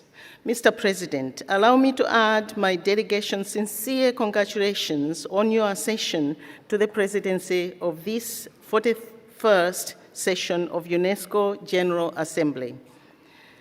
I have the trust in your wisdom and able leadership. Allow me also to join the rest of the delegations in congratulating Madam Azoulay for being resoundingly re-elected and appointed the Director General of UNESCO. Congratulations, Madam. I bring fraternal congratulations and greetings from His Excellency Dr. Lazarus Makathe Chakwera, President of the Republic of Malawi. He wishes all the delegates to this conference fruitful deliberations. Mr. President, this 41st General Conference is taking place at a time the world is slowly returning to normalcy in this COVID-19 era. As UNESCO is closing the 2014-2021 medium-term strategy and entering the new 2022-29 medium-term strategy, this session offers us an opportunity to reflect on the achievements that have been made and the challenges that have been encountered. Malawi appreciates the work done by UNESCO amidst the challenges brought about by COVID-19. Notably, UNESCO has ably fulfilled its functions as a laboratory of ideas, a clearinghouse, a standard setter, a catalyst and monitor for international cooperation, and a capacity builder as well as peace builder. Malawi supports the organization's maintenance and integration of two key global priorities in the 2022-2029 medium-term strategy and programs. That is the priority of Africa and the priority of gender equality. This is very much appreciated in Malawi and elsewhere amongst member states. And we urge that we all do our best to ensure progress. Continuous maintenance of these two priority areas over the years may be an indication that there are serious challenges that hamper progress, which need to be addressed in a business unusual approach. Mr. President, Malawi is committed to adopting national priorities against regional and global benchmarks, such as the SDGs, the African Union Agenda 2063, and the SADC Development Agenda. Malawi's own development blueprint, the Malawi 2063 vision, responds to that commitment. In education, Mr. President, Malawi appreciates initiatives by UNESCO in the establishment of the Global Partnership on Education and the UNESCO, UNICEF, and World Bank Consortium program set up to help countries to adopt evidence-based strategies and measures in response to COVID-19. We are also appreciative of the UNESCO Norwegian Teacher Initiative, which is supporting the development of our policy on teachers and teacher promotion, and also professional development of teachers. We also appreciate the support provided by UNESCO and partners, such as the European Union, towards the technical vocational education and training, which has supported the articulation of a TVET policy and improved funding towards this very important area of my government's work. Mr. President, I would like to acknowledge and thank in a very special way the role played by the National Commissions for UNESCO and their respective governments in Germany and South Korea. These UNESCO commissions have collaborated with our National Commission in promoting UNESCO's mandate and its added value. Such collaboration has demonstrated that within the architecture of UNESCO, national commissions continue to constitute capable actors that appropriately position UNESCO to respond to the challenges of today's world, including the challenges of the pandemic, the COVID pandemic. The work of these national commissions has responded very well to UNESCO's mandate. Malawi looks forward to continuing to the continuation and creation of more such partnerships in the spirit of multilateralism, and calls upon the national commissions and their respective governments to continue with this mode of cooperation. Mr. President, in science, I wish to thank UNESCO for the work done on man and biosphere, and for the support being provided towards strengthening of science, technology, and innovation. In the social and human sciences program, Malawi appreciates the efforts being made in strengthening the program through initiatives such as the establishment of the Malawi Anti-Doping Organization and the National Committee on Bioethics. Mr. President, culture defines people. Culture has lasting effects on how people approach and address life's challenges. We applaud UNESCO for adopting a roadmap for the implementation of the 2005 Convention in the digital environment, which is a major breakthrough to support member states addressing issues such as digital divide and in the flow of cultural goods and services, digital literacy, and remuneration of culture professionals online. Malawi is very appreciative of the role played by UNESCO and the Norwegian Embassy in supporting implementation of the culture policy in my country. Malawi has UNESCO declared heritage sites such as the Lake Malawi National Park and the Chongoni Park, rock art paintings in Dedza. Both of these are natural and cultural heritage sites. Malawi fully subscribes to the tenets of freedom of expression and free access to information. Every year, Malawi joins the international community in commemorating the World Press Freedom Day and the World Radio Day. As a sign of commitment, Malawi government gazetted the Access to Information (ATI) Act on 30th September 2020. Mr. President, distinguished delegates, in conclusion, I wish to express Malawi's commitment to support our partner member states that have expressed interest to vie for various seats in the Executive Board and other committees. And with these remarks, I thank you all for your attention. Thank you. Thank you, Your Excellency, for the words and the kind words to this presidency. And I call His Excellency Mr. Abdel Hakim Beladet, Minister of National Education of Algeria. You have the floor, Excellency.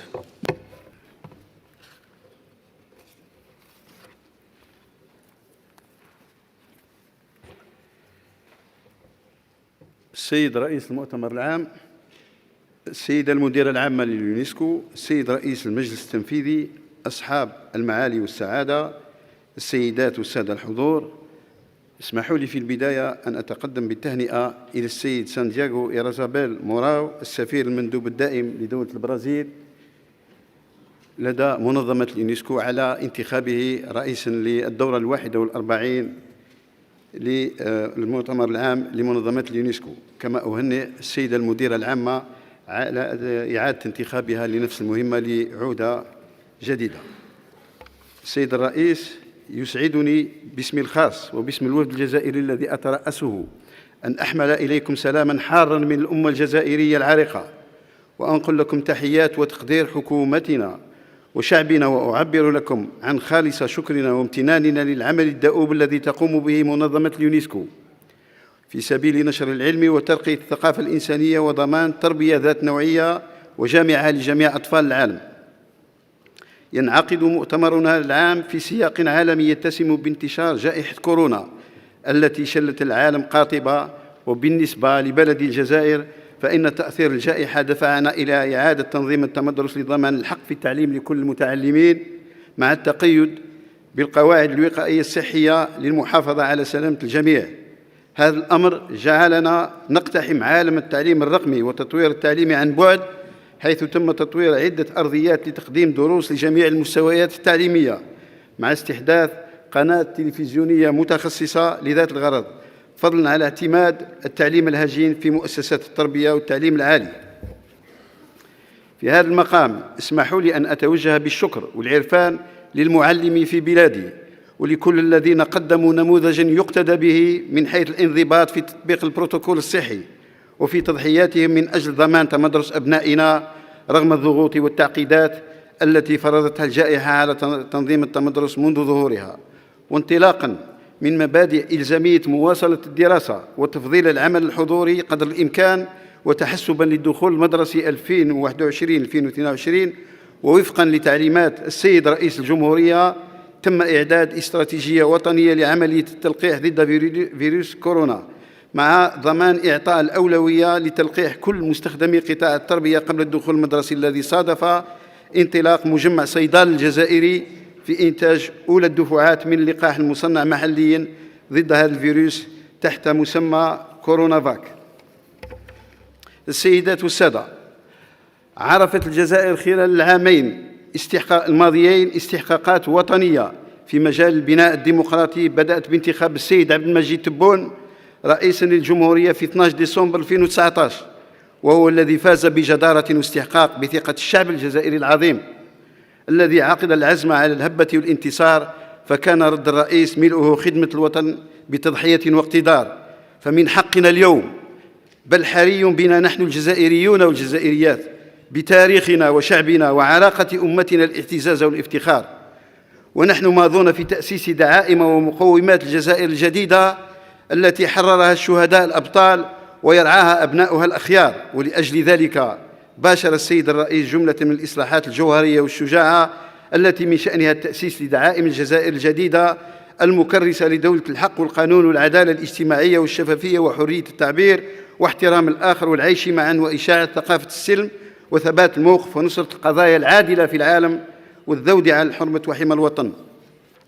من بين هذه الإصلاحات تم إعداد دستور جديد للبلاد زكاه الشعب الجزائري خلال الاستفتاء الذي نظم في الفاتح نوفمبر 2020، والذي فتح المجال لمسار البناء المؤسساتي الذي بدأ من خلال تنظيم الانتخابات التشريعية في شهر يونيو 2021 وستليها الانتخابات المحلية في أواخر هذا الشهر.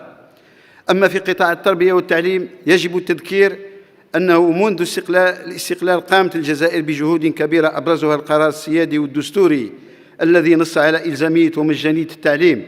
هذا القرار الذي أعيد التأكيد عليه في المادة 65 لدستور 2020 الذي يضمن الحق لكل أبناء وبنات الوطن في التربية والتعليم. وتبقى المجهودات متواصلة، حيث أن مخطط عمل الحكومة الذي تم اعتماده منذ أيام قليلة يرفع رهان تحسين نوعية التعليم من خلال إدراج إصلاحات بيداغوجية عميقة وإعادة الاعتبار للتخصصات ولا سيما العلمية والتقنية والتكنولوجية وتعليم الرياضيات والمعلوماتية مع رفع نسبة الباحثين، حيث تعتزم الحكومة تعزيز رأس المال البشري من خلال ترقية مختلف مكوناته. وبهذا الصدد تم إنشاء وفتح مدرسة وطنية عليا للرياضيات ومدرسة وطنية عليا للذكاء الاصطناعي مطلع السنة الجامعية الجارية. كما أعطت الدولة اهتماما خاصا لترقية التربية الجامعة من خلال تحسين آلية التكفل بالأطفال ذوي الاحتياجات الخاصة، حيث تم وضع مخطط للتكفل بالأطفال المصابين باضطراب التوحد. وبهذا الصدد تم إقرار إنشاء مدرسة وطنية عليا لتكوين أساتذة متخصصين في التوحد ومدرسة وطنية عليا لتكوين أساتذة متخصصين في تعليم الصم والبكم. وبخصوص تكوين الموارد البشرية المؤهلة ذات النوعية، تبنت بلادي استراتيجية ترمي إلى ترقية التخصصات ذات الأولوية والتي تتماشى استراتيجية الحكومة الرامية لدعم الاستثمار على غرار تكنولوجيا الإعلام والاتصال، الصناعة الغذائية، الفلاحة، الطاقات المتجددة وغيرها من المجالات، فضلا على ترقية التعليم المهني بإدخال مفاهيم جديدة عليه وإعادة تنظيمه. بخصوص الثقافة فإن بلادي تبقى ملتزمة بمتابعة التدابير والتوصيات المتخذة من طرف الهيئات المختصة في مجال حماية التراث العالمي واسترجاع الآثار المهربة والمسروقة. وفي هذا الصدد يطيب لي أن أعلمكم أن المركز الإقليمي من الفئة الثانية لرعاية وخدمة التراث غير المادي لإفريقيا الكائن مقره بالجزائر قد دخل حيز الخدمة. السيدات والسادة، إن بلادي ملتزمة بتحقيق مقاصد الهدف الرابع من أهداف التنمية المستدامة، حيث أن خارطة الطريق المسطرة لمنظومة التربية والتكوين الوطنية تأخذ بعين الاعتبار هذه المقاصد. وقد أبرز التقرير الوطني الطوعي للجزائر الذي تم عرضه في إشغال المنتدى العالي المستوى للمجلس الاقتصادي والاجتماعي بنيويورك في 16 جويلية 2019 التقدم المحرز بشأن تحقيق أهداف التنمية المستدامة. في هذا المجال احتلت الجزائر المرتبة الأولى على المستويين الأفريقي والعربي في عام 2019 ضمن تصنيف مؤشر التنمية المستدامة، كما تم تكريس حق المواطن في بيئة سليمة في إطار التنمية المستدامة من خلال المادة 64 لدستور 2020. ونؤكد التزام الجزائر بمواصلة جهودها لاستكمال تنفيذ أجندة 2030 من أجل التنمية المستدامة وتحقيق أجندة 2063 لإفريقيا في مجال التربية من خلال دمج أهداف التنمية المستدامة في البرامج الدراسية. كما شرعت الجزائر خلال الفترة الماضية في إدماج اللاجئين وطالبي اللجوء على أراضيها في المجتمع عن طريق ضمان تمدرس والتكوين لأطفالهم. السيدات السادة، وفي الأخير ونحن نحتفل بالذكرى 75 لتأسيس اليونسكو، تدعو الجزائر منظمتنا الموقرة إلى دعم الجهود الوطنية لبناء قدراتها على الصمود والحد من أوجه عدم المساواة وتحقيق التنمية المستدامة، ترقية التعاون العلمي المشترك إقليميا ودوليا بغية تقليص الفجوات المعرفية والرقمية ما بين الشمال والجنوب. كما أؤكد عزم الجزائر مواصلة العمل للارتقاء بالأهداف السامية للمنظمة في بناء مجتمع العلم والثقافة والمعرفة والسلام، متمني النجاح لمؤتمرنا. والسلام عليكم ورحمة الله تعالى وبركاته.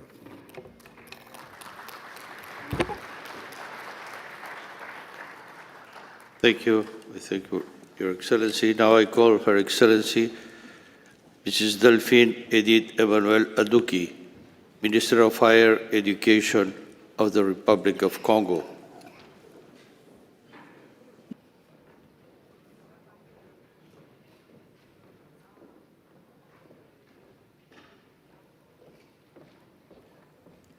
You have the floor, Excellency.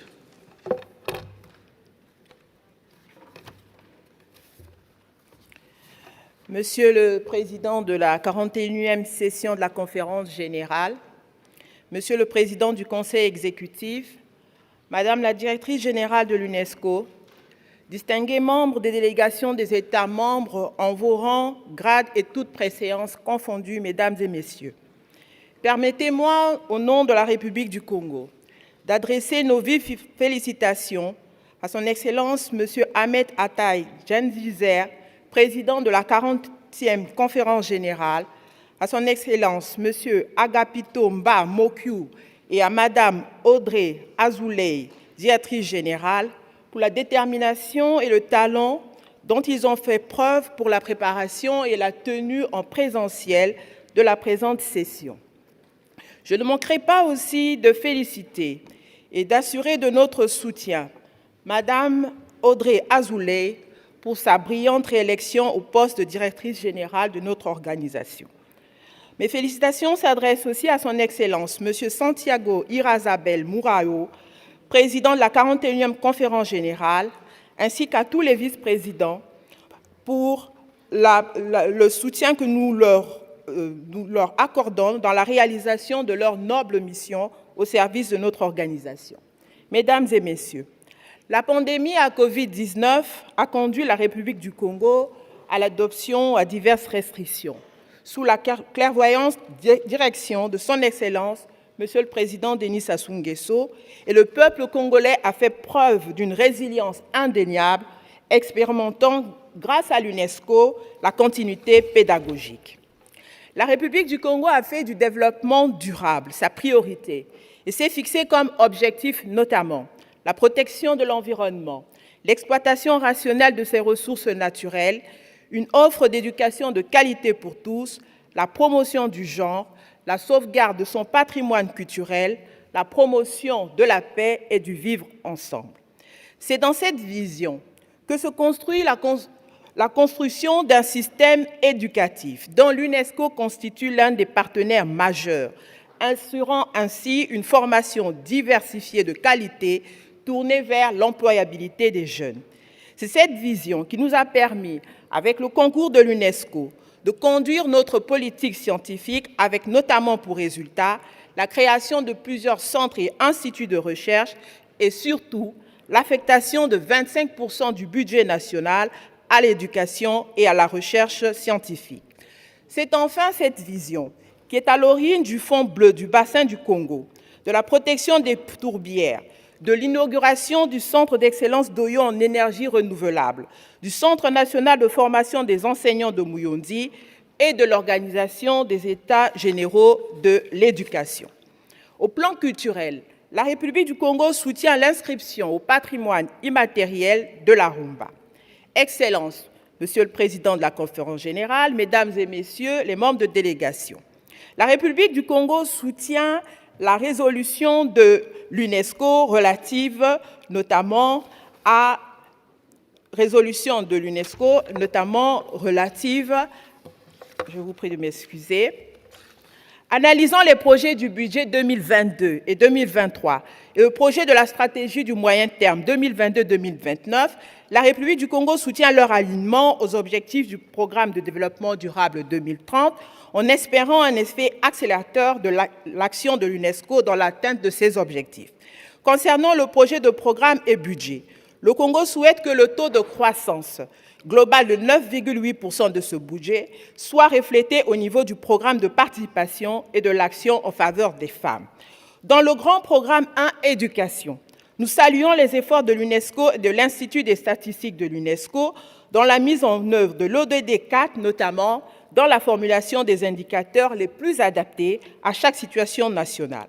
Nous souhaitons aussi la réforme du mandat du Bureau international pour l'éducation. En sciences, nous encourageons l'UNESCO à renforcer les capacités des États membres, à améliorer les politiques de la science, la technologie et l'innovation, l'accès aux progrès scientifiques et technologiques et le partage de connaissances, notamment par la science ouverte.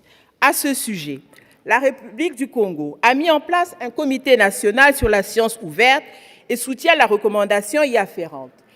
Elle organisera du 16 au 22 avril 2022, dans le cadre de la CEAC, la Semaine de la science et des technologies.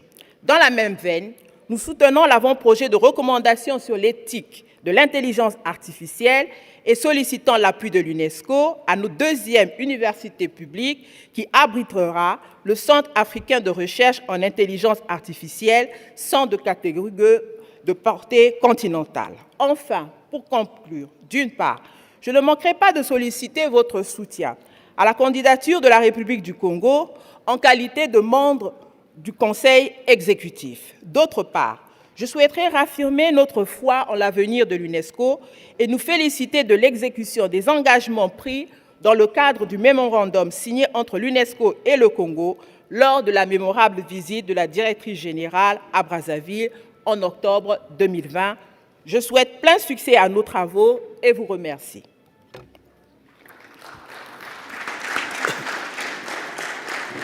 Merci, Votre Excellence. I call now Her Excellency Dr. Madiha bint Ahmed Al-Shaibnia, Minister of Education of Oman. Her Excellency.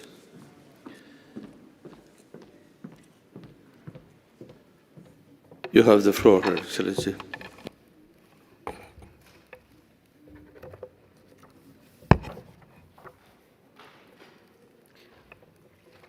سعادة رئيس المؤتمر العام، سعادة رئيس المجلس التنفيذي، معالي المديرة العامة لليونسكو، أصحاب المعالي والسعادة، الحضور الكريم، السلام عليكم ورحمة الله وبركاته. إنه لمن دواعي السرور أن أشارك في الدورة 41 للمؤتمر العام لليونسكو، وأتشرف بداية أن أنقل لكم تحيات حضرة صاحب الجلالة السلطان هيثم بن طارق سلطان عمان، وتمنياته لأعمال هذا المؤتمر بالنجاح والتوفيق، وتطلعات جلالته لعالم تسوده مبادئ التفاهم والحوار من أجل تحقيق الأمن والسلام في العالم أجمع، ولهذه المنظمة المزيد من الازدهار. كما يسرني تهنئة معالي أودري أوزالي المديرة العامة لمنظمة اليونسكو على إعادة تعيينها للفترة القادمة، راجية لها التوفيق لتحقيق أهداف المنظمة. الحضور الكريم، يأتي انعقاد هذا المؤتمر واليونسكو تحتفي بالذكرى 75 على تأسيسها في فترة استثنائية تمر بها دول العالم جراء انتشار كورونا كوفيد-19 وتداعياتها على المؤسسات التعليمية والصحية والاقتصادية، مما يؤكد الدور الريادي الذي تقوم به المنظمة عبر مسيرتها الطويلة لتحقيق التطلعات الإنسانية وغاياتها في القضايا المختلفة، ودورها الفاعل في الحفاظ على مكانتها وفي مد يد العون للمجتمع الدولي للتغلب على كافة التحديات، لا سيما القضايا المتعلقة بالتعليم ورفاه الإنسان. الحضور الكريم، إن النهج المتأصل لمنظمة اليونسكو في تبني قضايا الشباب وتقديم الدعم اللازم لهم يعد أمراً في غاية الأهمية، وهو ما يتناغم مع أبعاد التنمية المستدامة في إيجاد حوارات ونقاشات مستمرة معهم عبر المنابر والمنتديات الشبابية المختلفة من أجل تمكينهم وتحقيق طموحاتهم. وفي هذا المجال أولت بلادي سلطنة عمان الشباب جل اهتمامها، إذ شاركوا في صياغة رؤية عمان 2040 التي ركزت على رعاية الشباب وتطوير مهاراتهم ودعم مبادراتهم الوطنية. واليوم يحق لنا أن نفخر بما حققه الشباب العماني من منجازات على المستويين الدولي والوطني، إذ سطروا أروع الأمثلة في التعاون والتلاحم في الكثير من القضايا الوطنية، بما يسهم في دفع عجلة التنمية الشاملة في البلاد. الحضور الكريم، لقد كشف التحدي الذي لا يزال يواجه التعليم في جميع دول العالم نتيجة تداعيات فيروس كوفيد-19 عن حاجة نظم التعليم إلى إعادة التفكير في غاياته ومناهجه وطرائقه لتمكين المتعلمين من استمرار التعلم في ظروف متغيرة وسياقات غير مألوفة، من أجل تعزيز التقدم المحرز في الهدف الرابع من أهداف التنمية المستدامة وأجندة التعليم 2030، وتأمين مستقبل أفضل للتعليم وفق الحوارات التي بدأتها المنظمة بشراكة مع أصحاب القرار وصناع السياسات. ولضمان استمرارية التعليم في بلادي وللمحافظة على سلامة الطلبة والطالبات والهيئات التدريسية والإدارية، فقد تبنت سلطنة عمان تدابير احترازية معتمدة على التعليم المدمج، وأولت أهمية قصوى لتشخيص الفاقد التعليمي ومعالجته خلال فترة التعافي من الجائحة. كما عملت حكومة بلادي على إيلاء المعلمين أولوية في تلقي لقاح كوفيد-19، الأمر الذي أتاح لنا الانتقال التدريجي من التعليم المدمج إلى التعليم الحضوري خلال هذا العام الدراسي، مع المحافظة على مكتسبات التعليم الإلكتروني والتحول الرقمي في التعليم. وفي هذا الصدد أود الإشادة بالدور الاستثنائي الذي قام به المعلمون لضمان سير العملية التعليمية، داعين المنظمة لقيادة مبادرة عالمية تعنى بتمكين المعلمين ورفع كفاءتهم وإتاحة الفرصة لهم لتبادل الخبرات فيما بينهم في مجتمعات التعلم المهنية وإكسابهم المهارات المطلوبة لمواكبة التحول الرقمي في التعليم. الحضور الكرام، تعلمون جميعاً أن قطاعات الثقافة والتراث والفن والسياحة قد تأثرت أيضاً جراء جائحة كوفيد-19، وذلك على نحو متفاوت، إذ شهدت الكثير من المتاحف والمسارح والمعارض الثقافية ومواقع التراث العالمي إغلاقاً وتعطيلاً لأنشطتها وبرامجها الثقافية المختلفة. لذا فقد بات من الأهمية أن تتضافر الجهود بين جميع الجهات والمؤسسات الثقافية في العالم لوضع رؤية واضحة وتطوير آلية مشتركة لتنظيم الفعاليات والبرامج الثقافية لضمان استمرارها في مثل هذه الظروف مستقبلاً. كما قامت بلادي مؤخراً بإصدار الاستراتيجية الثقافية التي ستسهم في تحويل المشهد الثقافي العماني إلى واجهة للإبداع والتنوع الثقافي من خلال منظومة ثقافية متكاملة منفتحة على الثقافات الإنسانية الأخرى. الحضور الكريم، انسجاماً مع توجهات اليونسكو للاستثمار في الاقتصاد الإبداعي، فإننا في سلطنة عمان ننظر إلى الذكاء الاصطناعي والتقنيات المتقدمة على أنها ممكنات ولتعزيز إنتاجية القطاعات الاقتصادية والتعليمية والصحية. وإذ نشيد بالاهتمام البالغ للمنظمة في السنوات الأخيرة بإصدار وثائق تعنى بأخلاقيات العلوم والذكاء الاصطناعي، فإن بلادي تؤكد أهمية اعتماد الوثيقة الخاصة بأخلاقيات الذكاء الاصطناعي وتوصية العلم المفتوح في هذه الدورة. أصحاب المعالي والسعادة الحضور الكريم، إن المرحلة المقبلة تتطلب منا العمل بشكل جماعي للوصول إلى أهدافنا المنشودة من أجل الأجيال القادمة وتهيئة العالم لمستقبل أفضل من خلال إيجاد حلول مستدامة وطرق حكيمة لتكوين مجتمعات منتجة وواعية وقادرة على الابتكار من أجل المحافظة على موارد الكوكب الذي نعيش فيه. وفقنا الله جميعا لما فيه خير الإنسانية، والسلام عليكم ورحمة الله وبركاته.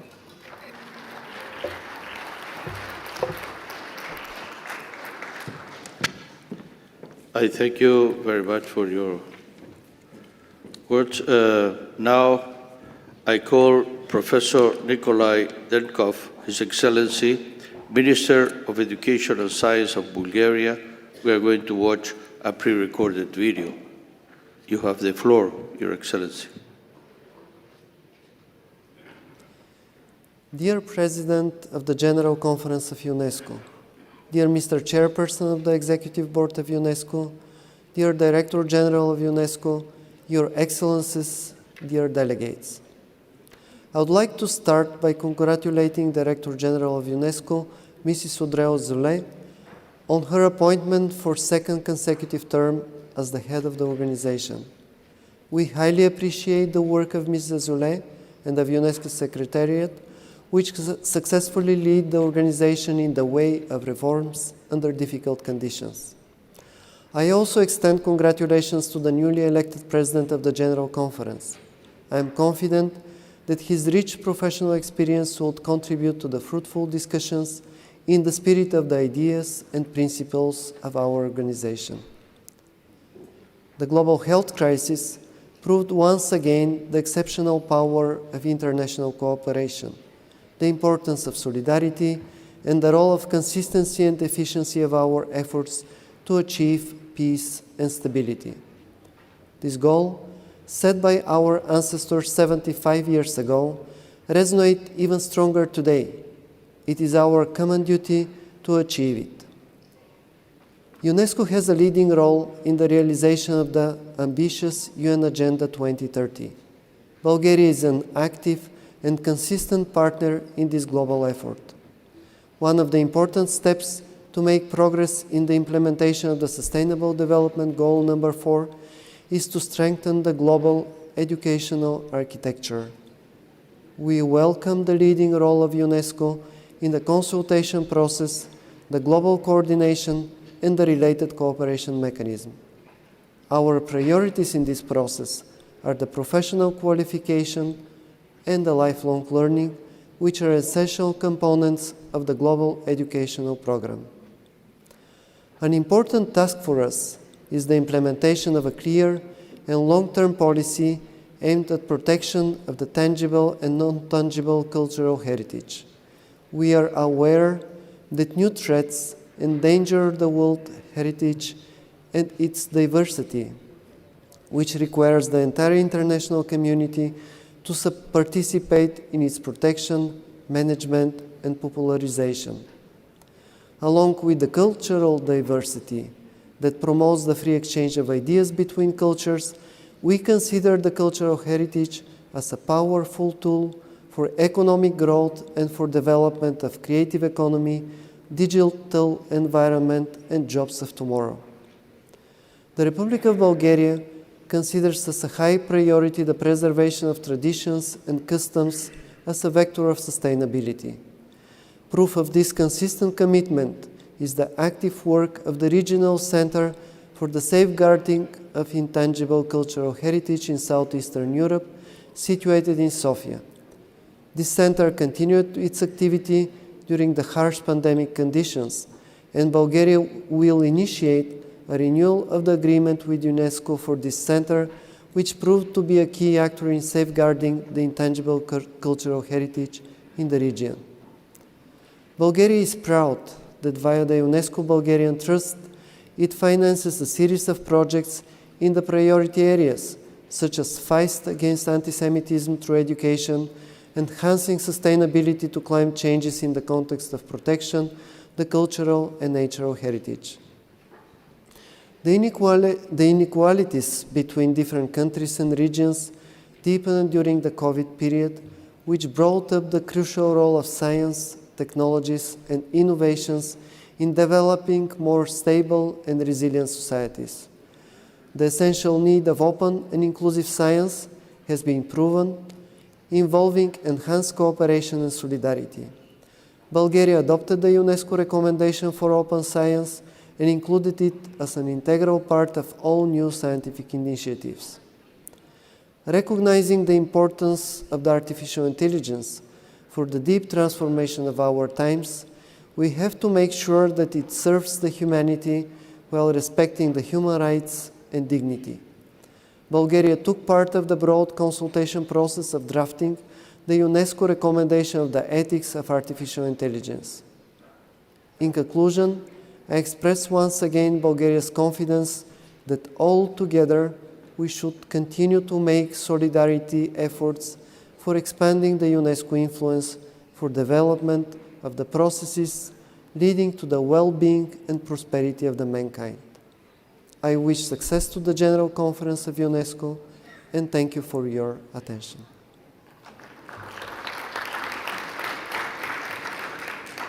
Thank you very much, Excellency. Now I call Her Excellency Mrs. Claudiana Cole, Minister of Basic and Secondary Education of Gambia.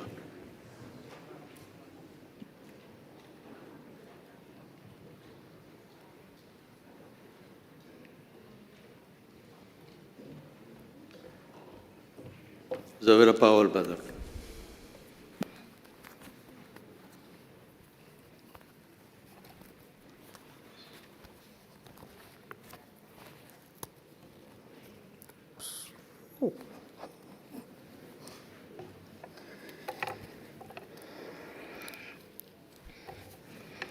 Chairperson of the General Conference, Chairperson of the Executive Board, Madam Director General of UNESCO, Your Excellencies, Ambassadors and permanent delegates, distinguished representatives of international organizations, ladies and gentlemen.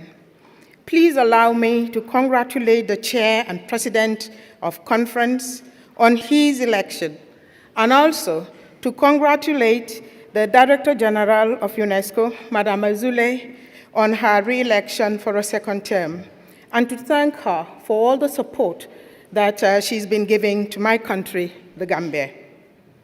I now have the honor to deliver this statement at the 31st session of the UNESCO General Conference on behalf of the people and the government of the Gambia. The COVID-19 pandemic has shaken the essential futures of all our institutions, and it has challenged governments around the world to rethink and reinvent new strategies in order to rebuild more solidly and resiliently. Indeed, the shock generated by this unprecedented health crisis has vitiated the institutional structures of entire educational systems. In the Gambia, the nationwide school closure had directly affected about 700,000 children. But as we begin to recover, appropriate measures were put in place to ensure the continuity of learning. The Gambia, with the support of partners such as UNESCO, was able to provide access to learning through the use of radio and television. Upon the reopening of schools, pupils and teachers were supported to interact in a safe learning atmosphere. My government revisited the national education policy to reemphasize the critical necessity to use information technology in distant education as a key driver in promoting the slogan, learning never stops. We are also reviewing the national school curriculum to integrate risk management and resilience. And thanks to UNESCO, 1,000 Gambian teachers were trained to use digital means in education. Ladies and gentlemen, we thank UNESCO for supporting the many initiatives to promote and develop the intangible and tangible cultural assets in our country. My country is committed to ratifying the 2001 Convention on Undercover Cultural Heritage very soon. However, one needs to recognize that the pandemic has not spared the culture and tourism sector. Family meetings and religious gatherings, which constitute the essential fabric of the Gambian society, were seriously affected. And while certain elements of legal enforcement have been relaxed, the society is yet to return to normal. Artistic performances, museum attendance, cultural ceremonies have been reduced to their barest minimum. The cultural industries were stunted, and many Gambians were rendered jobless.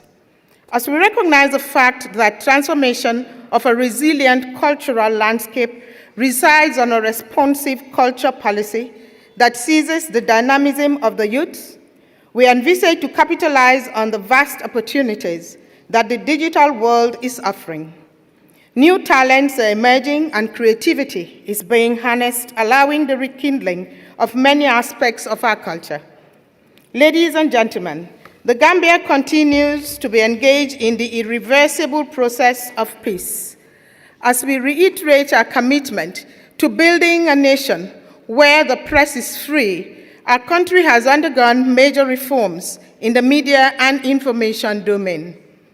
With these initiatives, over the past 4 years and the increase in the number of media houses, the Gambia is in the right direction towards advancing a culture of media freedoms. Our government has formulated policy on cybersecurity and for the promotion of universal and affordable access services. A media and information bill has been enacted into law, thus paving the way for governance transparency and a free and well-informed citizenry. We commend UNESCO for offering young media professionals training on fact-checking to combat misinformation and disinformation. We have no doubt that this will reinforce our democracy and the prevention of violence and hate speech during the upcoming presidential election in the Gambia. Ladies and gentlemen, our government recognizes gender and women's empowerment as a critical enabler in the attainment of sustained and progressive development. I am pleased to inform you that we have upgraded the Women's Bureau to the Ministry of Gender, Children, and Social Welfare, which has prioritized a series of inclusive legislative and policy reviews. The Gambia is devoted to addressing equality, social justice, and the further mainstreaming of women and children in its overall development process. Distinguished ladies and gentlemen, we acknowledge the fact that youths are the driving force for our socio-economic development. Their contributions towards socio-economic and political reforms in the context of rapid global changes cannot be overemphasized. Thus, we have initiated a shift in the youth development paradigm to emphasizing the recognition of them as the single most important and valuable natural resource that the Gambia has. We are committed to putting in place the necessary government machinery and other available national support to ensure that systematic frameworks in institutionalized settings are established and used to empower the youths.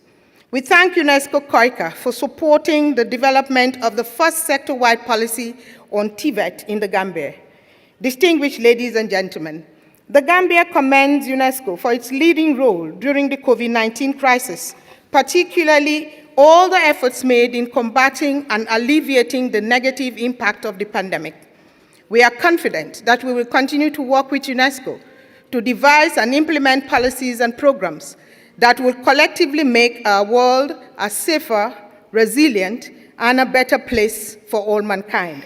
Finally, my government wishes to express its profound appreciation to the work of the Africa Group at UNESCO in ensuring that priority Africa activities are aligned with Agenda 2063 of the African Union. I thank you all for your kind attention. Thank you. I thank Your Excellency. Now I call His Excellency Mr. Mohamed Mortada, Minister of Culture of Lebanon.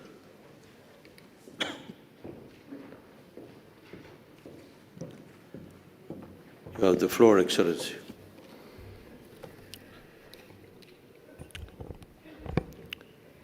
السيد رئيس المؤتمر العام، السيد رئيس المجلس التنفيذي، السيدة المديرة العامة، أيها السيدات والسادة،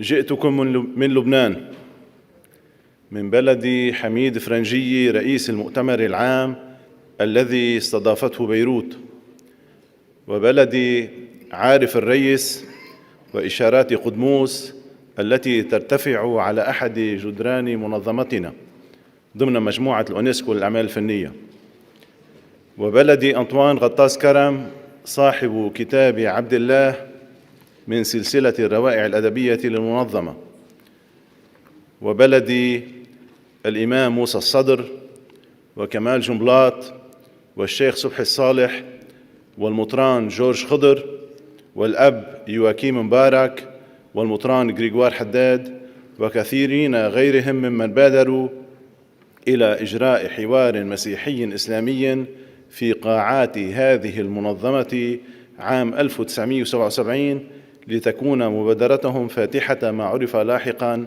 بحوار الأديان.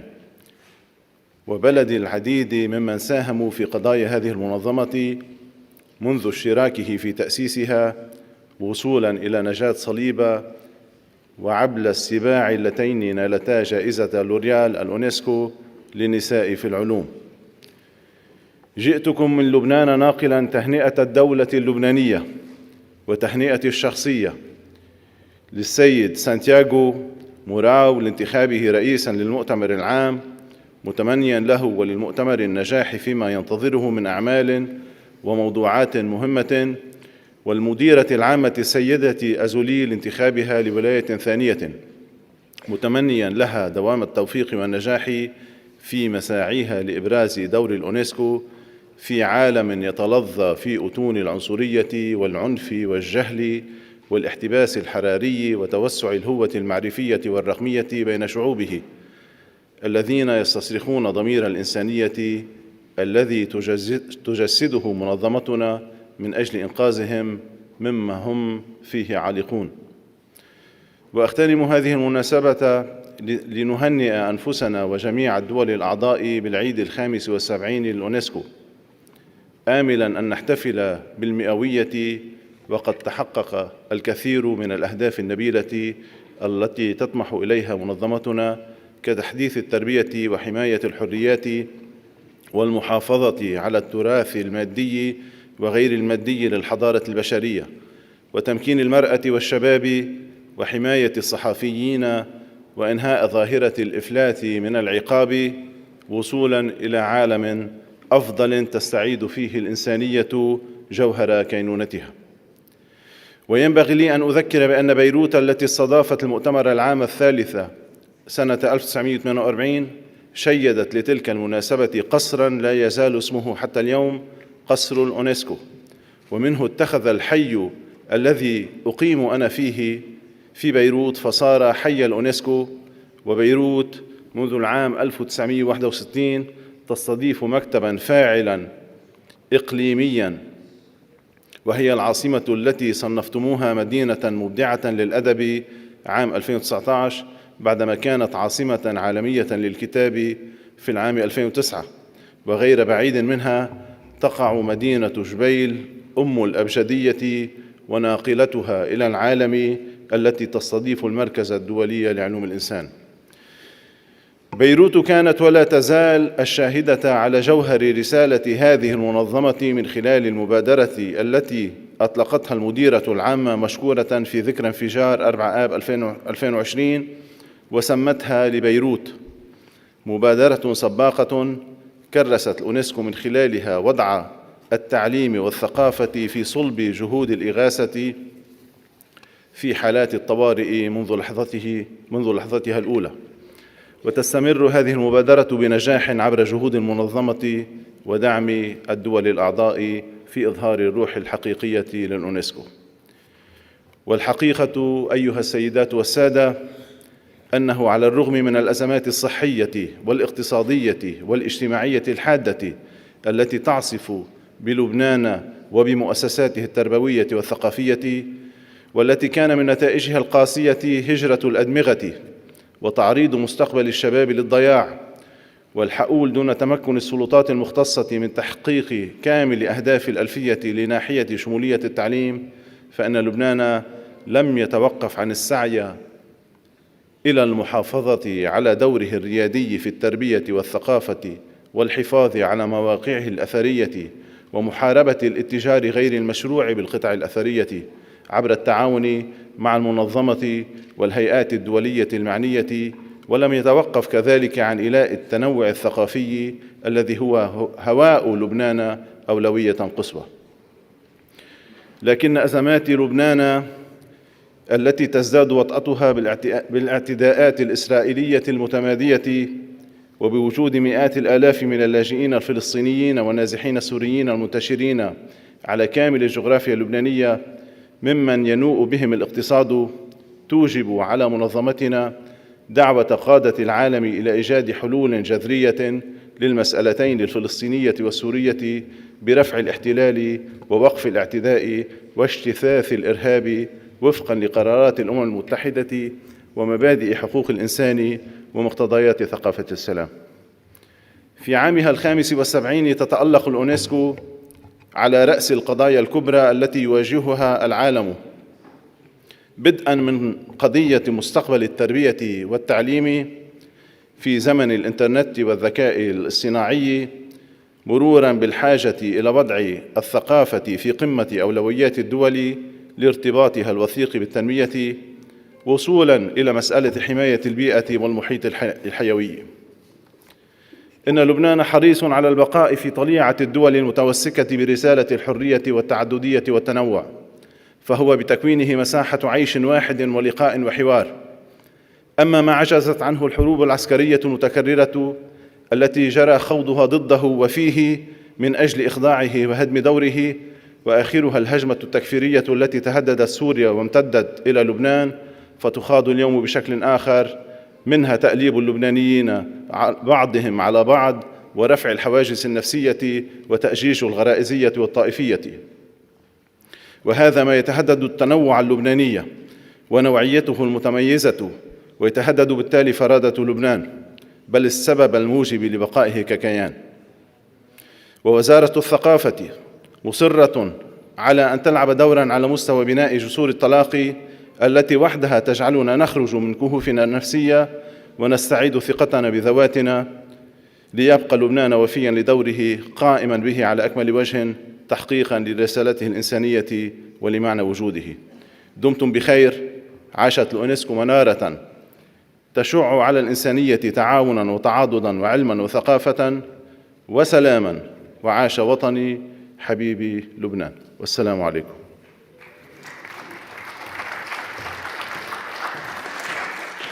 I thank Your Excellency. Now I call Her Excellency Mrs. Gladys Anna Martin, Minister of Education, Technical and Vocational Training of Bahamas.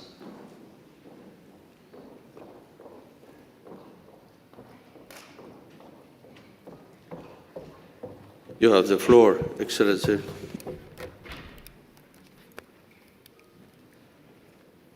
Mr. President, Madam Director General, colleague ministers, representatives of the various delegations, distinguished ladies and gentlemen, I think it's good afternoon, I'm not sure.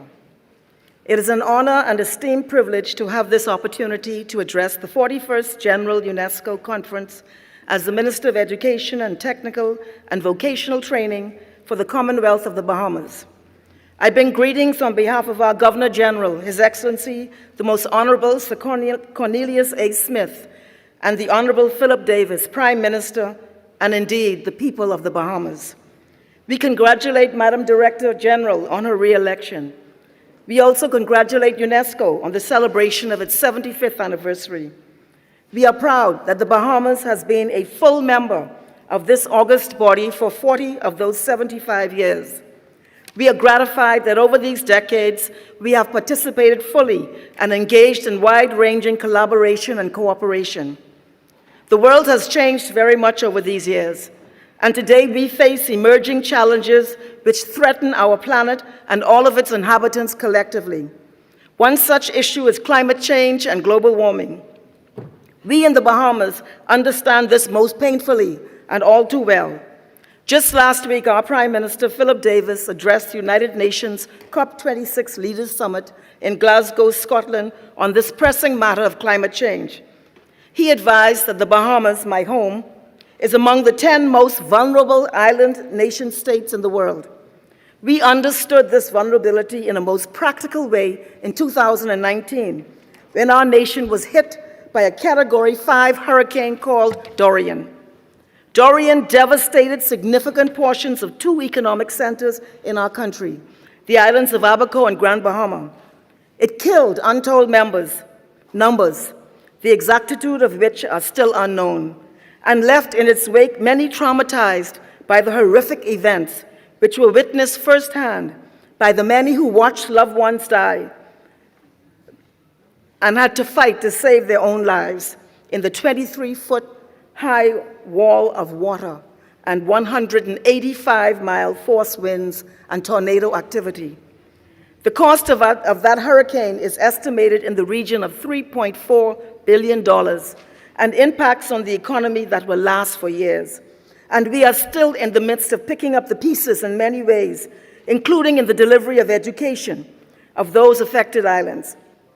Dorian was the culminant of a series of devastating hurricanes which preceded it, each of which left massive physical and economic destruction in their aftermath in various parts of our country. It has not been easy. Our Prime Minister pointed out at the COP26 conference that we are an ocean state, a low-lying archipelago, planted within 100,000 square miles of water, which provides a carbon sink which benefits the entire world. Yet we are victimized by climate change substantially brought on by the activities in third-party states. There are no silos in the global environment, and we must operate and cooperate symbiotically, engage in give and take for the harmonious systems of the planet's survival. It is certainly true, as elucidated by John Donne, 16th century English poet, no man is an island entire of itself. Every man is a piece of the continent, a part of the main. Not long after Hurricane Dorian, we experienced the COVID-19 pandemic, which has impacted the entire world. We in the Bahamas have certainly not escaped the tremendous fallout wrought by this deadly disrupting virus. The process of educating our children has been acutely affected by this pandemic, and we have experienced challenges on all fronts, varying from access to Wi-Fi, in some instances access to electricity, challenges in providing child supervision in homes, managing student attention in a virtual instructional mode, and access to virtual learning devices. In the Bahamas, we will not rest. Our people are courageous and resilient and filled with resolve that we will work to ensure our country is one of the finest little countries on the face of the earth, and that our people are given the best opportunities possible. We also understand the critical link between the delivery of education to the individual development of each child and the collective success of a nation. We are most appreciative for the work of UNESCO in its provision of critical data, timely research, and considered recommendations to help redress the challenges we face and help us to build upon our own strengths. The work and support of UNESCO during this difficult period in human history cannot be overstated. Despite our we are also grateful for the collaboration with UNESCO in the development and implementation of the framework which resulted in the Bahamas becoming a state party to Intangible Cultural Heritage Convention. Pursuant to this, we have submitted nomination papers for the inscription of our indigenous national cultural festival of the Bahamas, Junkanoo, an amazing mix of rhythms retained and evolved since the crossing of the Middle Passage. In essence, a celebration of freedom demonstrated in music and dance. Junkanoo is an art form significant to the national identity of our people, commemorative of our historical journey, and in urgent need of safeguarding for generations yet unborn, and for enrichment of world cultures.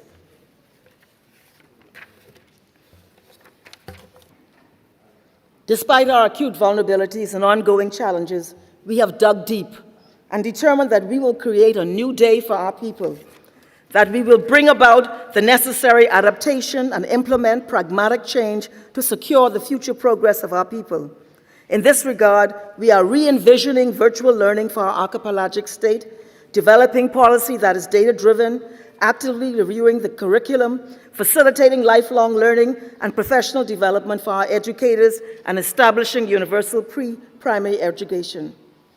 In recognition of the substantive and qualitative relationship with my nation, the Bahamas reaffirms its pledge and commitment to fully honor the goals as articulated by UNESCO and to declare our full partnership in the development of this work to the benefit of all people. Finally, we are offering ourselves for membership on the Executive Board. We are hopeful that members will see the value of our experiences, our unique insight, and dogged commitment to the values and ideals as articulated by UNESCO as valuable inputs to the higher participation of decision-making. I thank you.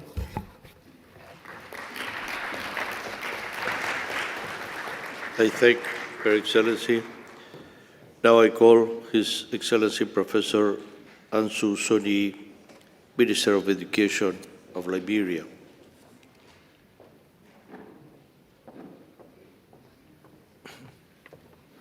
You have the floor, Excellency. Thank you. The President of the General Conference, Director General, Chairperson, Executive Board, colleagues, delegates, ladies and gentlemen.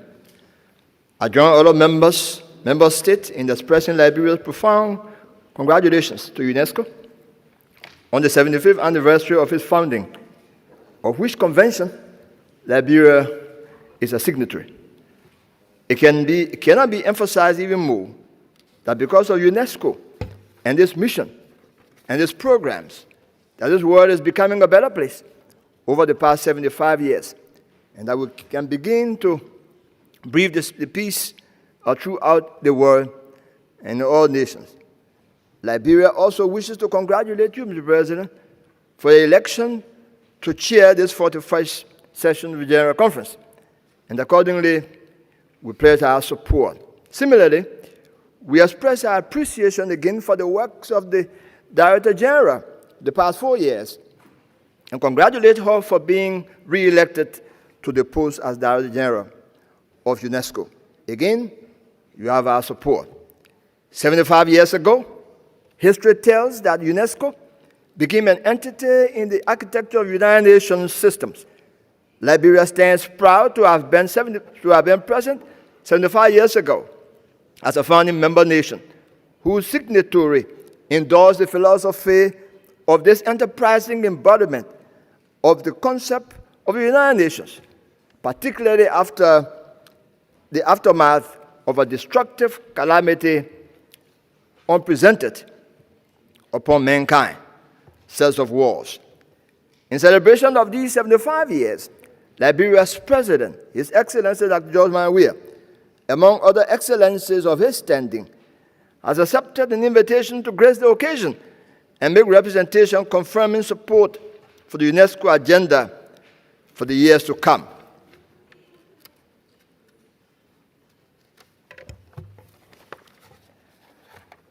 Our long-standing membership with UNESCO and other international organizations testaments Liberia's firm commitment to the principle of multilateralism and the protection of women, the promotion of girls' education across our landscape. Nothing else does it better, ladies and gentlemen, than education does in the transformation of the lives of men. Culture in all of its glory, science with all of its inventions, which, when taken together, have a single purpose: to ensure peace and stability the world over. For these reasons, all nations, developed and developing, big and small, have taken education as the principal prerequisite upon which development agendas are set. Everything else depends on the success of this agenda item, education for all, without exception. Mr. President, ladies and gentlemen, delegates, Liberia, like many other countries, have heard the call to action in accelerating the education processes for its citizens and residents, in particular, girls. Sometime in 2021 and earlier, the government of Liberia has introduced special incentives to improve girls' enrollment, retention, and completion. In that regard, the gaps at all levels between boys and girls have substantially narrowed, and we are pleased to report that. In spite of disruptions, we are pleased to report significant progress at all levels of teaching and learning. Our concern grows, however, for out-of-school youth without skills to fend for themselves responsibly. In that regard, the government of Liberia, through the Ministry of Youth and Sports, is intervening in several ways to remedy that deficit. We are also pleased to report that students in Liberian schools at 6th, 9th, and 12th grades are reporting substantial performance on regional and public examination, suggesting that we are on course. While the results of education are usually delayed in recognition, we believe that the SDG 4 targets shall be realized substantially above average by 2030, to which the Liberian government, again, is fully committed. The 2 years, 2020 and 2021, simply referred to as COVID years in our country and many other countries, interfere with some of the gains our education system had made earlier on. In those regards, significant time and resources have been spent and lost in the process of converting that process. In remedy, quick interventions and substitutes are placed into action to minimize the impact of the absence of in-person teaching and learning. One of those substitutes was teaching by radio program for basic and secondary school students and online learning for university students.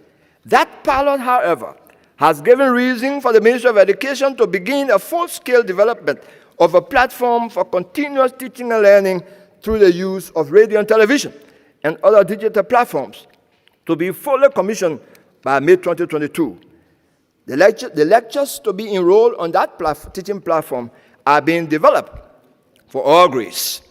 As we journey into the future, it is our hope that the new bridge will be built connecting early childhood more seemingly to primary school and more seemingly to secondary school and even more seemingly to tertiary and higher education. This will ensure continuous capacity building across the educational system for sustainable development. Cultural heritage. Mr. President, despite Africa's rich cultural heritage and endowment, it is clear that the continent remains underrepresented in the World Heritage stage. In that regard, we are pleased to inform this General Conference and invite Madam the Director General, who may receive invitation officially from the organizing committee, to Liberia's bicentennial in 2022. 1822 marks the first time entry to an unknown place by free men of color, former slaves from America, searching for a home in Africa, a continent of their ancestry. Providence Island, as is now called for more than 100 years, was called Dozua then by the tribal people because it was found in the middle of the water. Dozua, that original name, was also long before the city Monrovia was named. What more history can be defined as this? This is the history that Liberia has requested before and requests again today to be considered as a World Heritage Site, for indeed it does qualify in all of its contexts. Unfortunately, as of now, the consideration is still on hold. Providence Island, Dozua, is the epicenter of the Liberia story.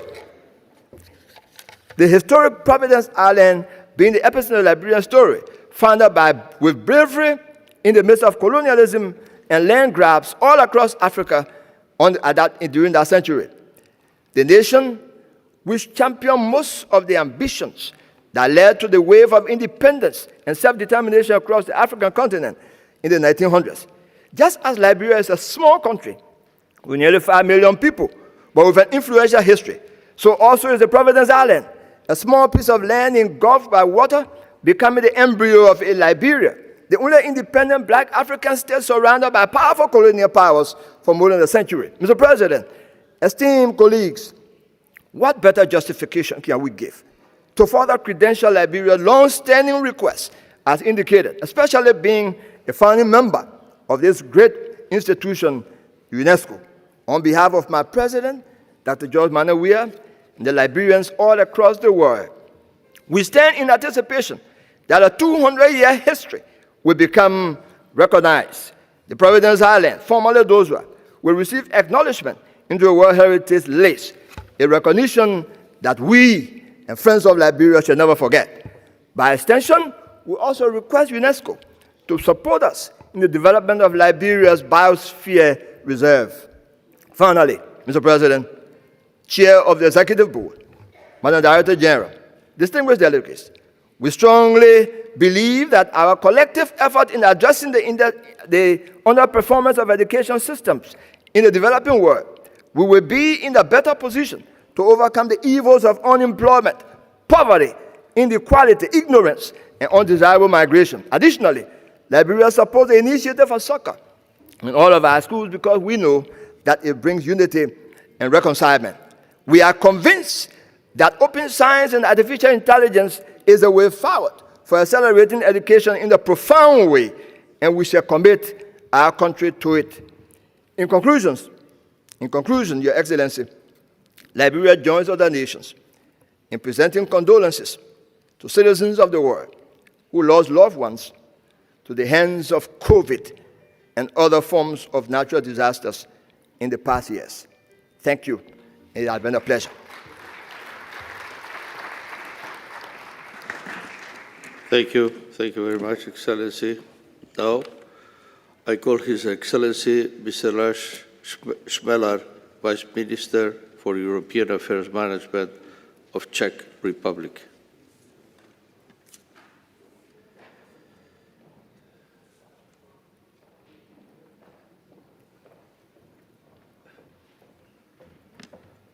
You have the floor, Excellency. Thank you.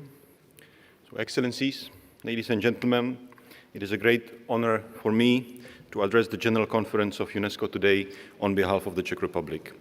We certainly live in turbulent times and challenging times, and even tectonic changes are now impacting every field of UNESCO competence.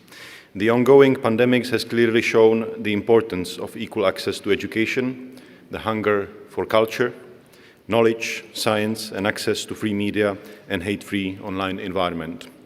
We have learned that cohesion of our societies must be fostered, with special attention also to intergenerational solidarity as set out in the 2030 agenda. Permettez-moi aussi de prendre cette occasion et féliciter la directrice générale Audrey Azoulay pour sa réélection récente qui témoigne du bon travail de la direction entière de l'UNESCO et de continuité et de l'unité aussi de cette organisation. We also commend the efforts of the Director General in transforming our organization. We fully adhere to UNESCO's two global priorities, Africa and gender equality, and four strategic objectives of the new medium-term strategy. While the climate change, the overreaching global challenge of today's world, is being discussed at COP26 in Glasgow, let me focus on four main pillars underpinning the temple of UNESCO. A robust educational system, accessible to all, is vital for creation of sustainable societies, resilient enough to face the challenges of the 21st century, with inclusive growth and peaceful coexistence as cornerstones.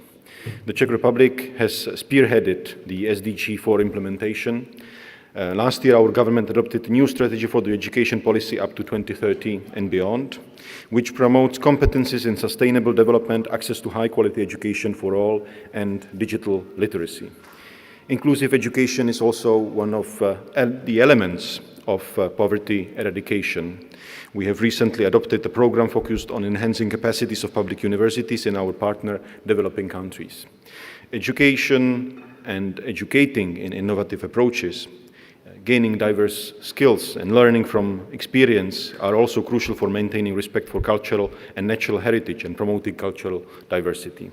Focus on education in crisis, including on the needs of refugees and internally displaced persons, is of paramount importance. We help in Afghanistan, in Iraq, Sahel, in Syria, and in Ukraine. In Afghanistan in particular, we have currently mobilized our redirected funds worth of 80 million Czech crowns in support of vulnerable population and refugees. Mesdames et messieurs, inutile de répéter, tout le secteur culturel mérite une attention accrue suite à la pandémie mondiale. Nous ne devrions pas sous-estimer le rôle des musées et autres institutions culturelles. Leur avenir durable doit être assuré. Sans doute, cette problématique sera, entre autres, amplement discutée durant la 26e conférence générale du Conseil international des musées à Prague en août l'année prochaine. D'ailleurs, il est à saluer comment la culture a su s'adapter et s'est mise ces derniers mois en ligne afin d'atteindre un nouveau public et de nouveaux horizons. Or, chacun le sait, le monde virtuel n'est pas sans défi, loin de là. For this reason, we welcome the process resulting in the recommendation on the ethics of artificial intelligence. We appreciate that it is a starting point, is the premise that ethics should lie in the very foundations of artificial intelligence systems. Speaking of the online environment, the Czech Republic supports creation of national strategies to combat hate speech and anti-Semitism online. It is important to shorten the time between the hate speech appears online and its removal. To this end, we must work globally. Furthermore, we will continue our support to independent media and media literacy in target countries. This is an indispensable part of our foreign policy. We have decided to seek election to the Intergovernmental Council of UNESCO's IPDC's program for the term 21 to 25. Independent journalism as a direct and reliable source of information everywhere is of crucial importance. Dans le domaine de la préservation de l'information, nous saluons l'approbation des principes directeurs révisés du programme Mémoire du Monde et le lancement du nouveau cycle de propositions d'inscription au registre international. Excellence, permettez-moi de conclure en mentionnant le bicentenaire de Johann Gregor Mendel, que la République tchèque a proposé de célébrer l'année prochaine en y associant l'UNESCO. Que l'anniversaire de la naissance de père fondateur de la génétique puisse nous servir pour illustrer la place centrale qu'occupe la science dans nos vies. Je souscris volontiers à la devise du prix L'Oréal UNESCO, auquel la Tchéquie participe depuis des années. Le monde a besoin de la science a besoin des femmes. J'en ajoute que nous avons tous besoin d'un monde qui accorde et à la science et aux femmes la place qu'elles méritent.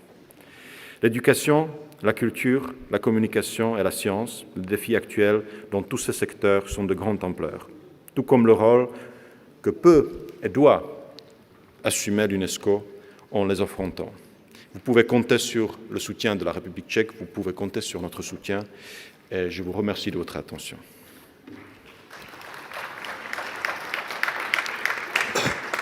Merci. Thank you very much for your word. Now I call His Excellency, Mr. Dong G. Kim, Ambassador, Extraordinary and Plenipotentiary, Permanent Delegate of the Republic of Korea to the UNESCO. You have the floor, sir.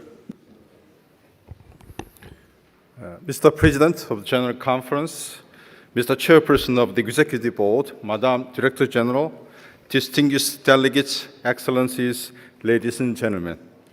I would like to congratulate Ambassador Santiago Irazabal Murao on his selection as the President of the 41st General Conference of UNESCO. I have every confidence that this General Conference will prove a resounding success under his able and wise leadership. As Madam Director General embarks on the second term, we wish to express our deep appreciation for the achievements in delivering on UNESCO's mandate during the first term. We trust that Madam DG will imbue even further impetus into the valuable work of UNESCO. For the past 75 years, UNESCO has been traveling a journey of building the defenses of peace in the minds of men and women. All our endeavors have been rooted in universal respect for justice, for the rule of law, for the human rights, and fundamental freedoms. By working together towards the realization of these principles, we have truly achieved many meaningful accomplishments for humankind. However, the unprecedented global challenges such as the pandemic, climate change, a growing inequality and divide mean that there is indeed no scope for complacency. Mr. President, I'd like to draw your attention to two key elements which are imperative if we are to be able to rise to these tasks of the times. First, UNESCO should play a leading role in fostering even more solid ties of multilateral cooperation. This requires an accurate analysis of current environment in the education, science, and cultural fields, as well as the mobilization of resources for translating UNESCO's ideas into reality. I hope we can present together more UNESCO projects through which the benefit is actually felt on the ground. UNESCO's functions, such as serving as a laboratory of ideas, a standard setter, now have a new significance in terms of successfully navigating the path towards a brighter future. In this regard, we welcome the timely adoption of recommendations on AI ethics and open science. We'll make every effort to enable the new norms embraced by UNESCO to take root in the international community. Second, in this context, UNESCO needs ever-strengthened partnerships with other international actors. The interlinked and broad nature of UNESCO's work requires a tighter network of cooperation both at the domestic and international levels, bringing together various stakeholders. The unique network of UNESCO's national commissions can act as an effective facilitator of UNESCO's programs at every level of our societies. Mr. President, the Republic of Korea, in the face of real difficulties following the Korean War, deeply appreciated the helping hand offered by UNESCO in the form of printing machines for textbooks provided during the 1950s. The realization the international community remembered us and readily shared educational resources was a source of tremendous encouragement to the Korean people. Now, the Republic of Korea is joining the noble endeavors of UNESCO to deliver a message of hope to the international community, a message that we can further contribute to peace and security by fostering solidarity among nations through education, science, and culture. Education is a fundamental human right, and at the same time, an enabler of other human rights. Education helps us maximize upon the potential of individuals and societies. In this belief, the Republic of Korea is committed to developing quality education and education for all. We will continue to contribute to UNESCO's technical and vocational training, as well as girls' education and women's education in different regions. We welcome the Futures of Education report, which will serve as a compass guiding us to the way forward for education. We believe the report will ultimately help facilitate a consensus within society on the need to invest more in education and deepen a sense of cooperation at the international level. Racism and discrimination are the seeds of social conflict and create cracks in the spirit of a community of people living together in harmony. The group of Friends for Solidarity Inclusion with Global Citizenship Education will continue to speak out against any act denying the equality of all human beings. We believe international cooperation in science is a key to narrowing the gap among nations and promoting joint response to transboundary problems. We will continue our efforts in making further achievements in such fields as hydrology, ocean science, and biodiversity. The joint inscription of Korean traditional wrestling serum as intangible cultural heritage in 2018 presents a valuable step towards establishing lasting peace on the Korean Peninsula. We hope the demilitarized zone, a very symbol of the division of the two Koreas, can be a World Heritage Site in the future, marking another significant initiative for peace on the Korean Peninsula. And we will continue to contribute to protection of world heritage through various capacity building projects. Mr. President, dear colleagues, in closing, in the time of COVID-19 pandemic, solidarity and inclusion across borders are more precious than ever. It is imperative to continue our efforts to build invincible defenses of peace. The Republic of Korea is committed to the abiding collaboration with UNESCO to realize noble ideas it aspires to. Thank you for your kind attention. Thank you very much, Ambassador. Thank you for your kind words. Now I call His Excellency Mr. Makram Kezi, Ambassador Permanent Delegate of Jordan to UNESCO.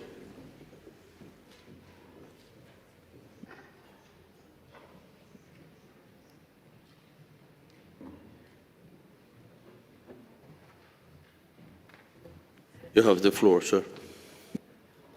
Thank you.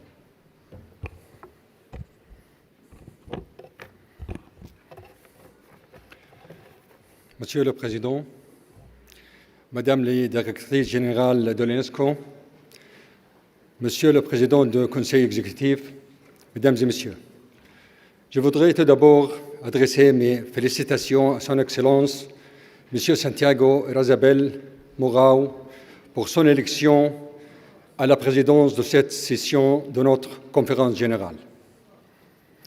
Et lui souhaiter beaucoup de succès et ainsi lui témoigner notre confiance dans sa capacité et sa sagesse à conduire les travaux de notre conférence de façon efficace et compétente.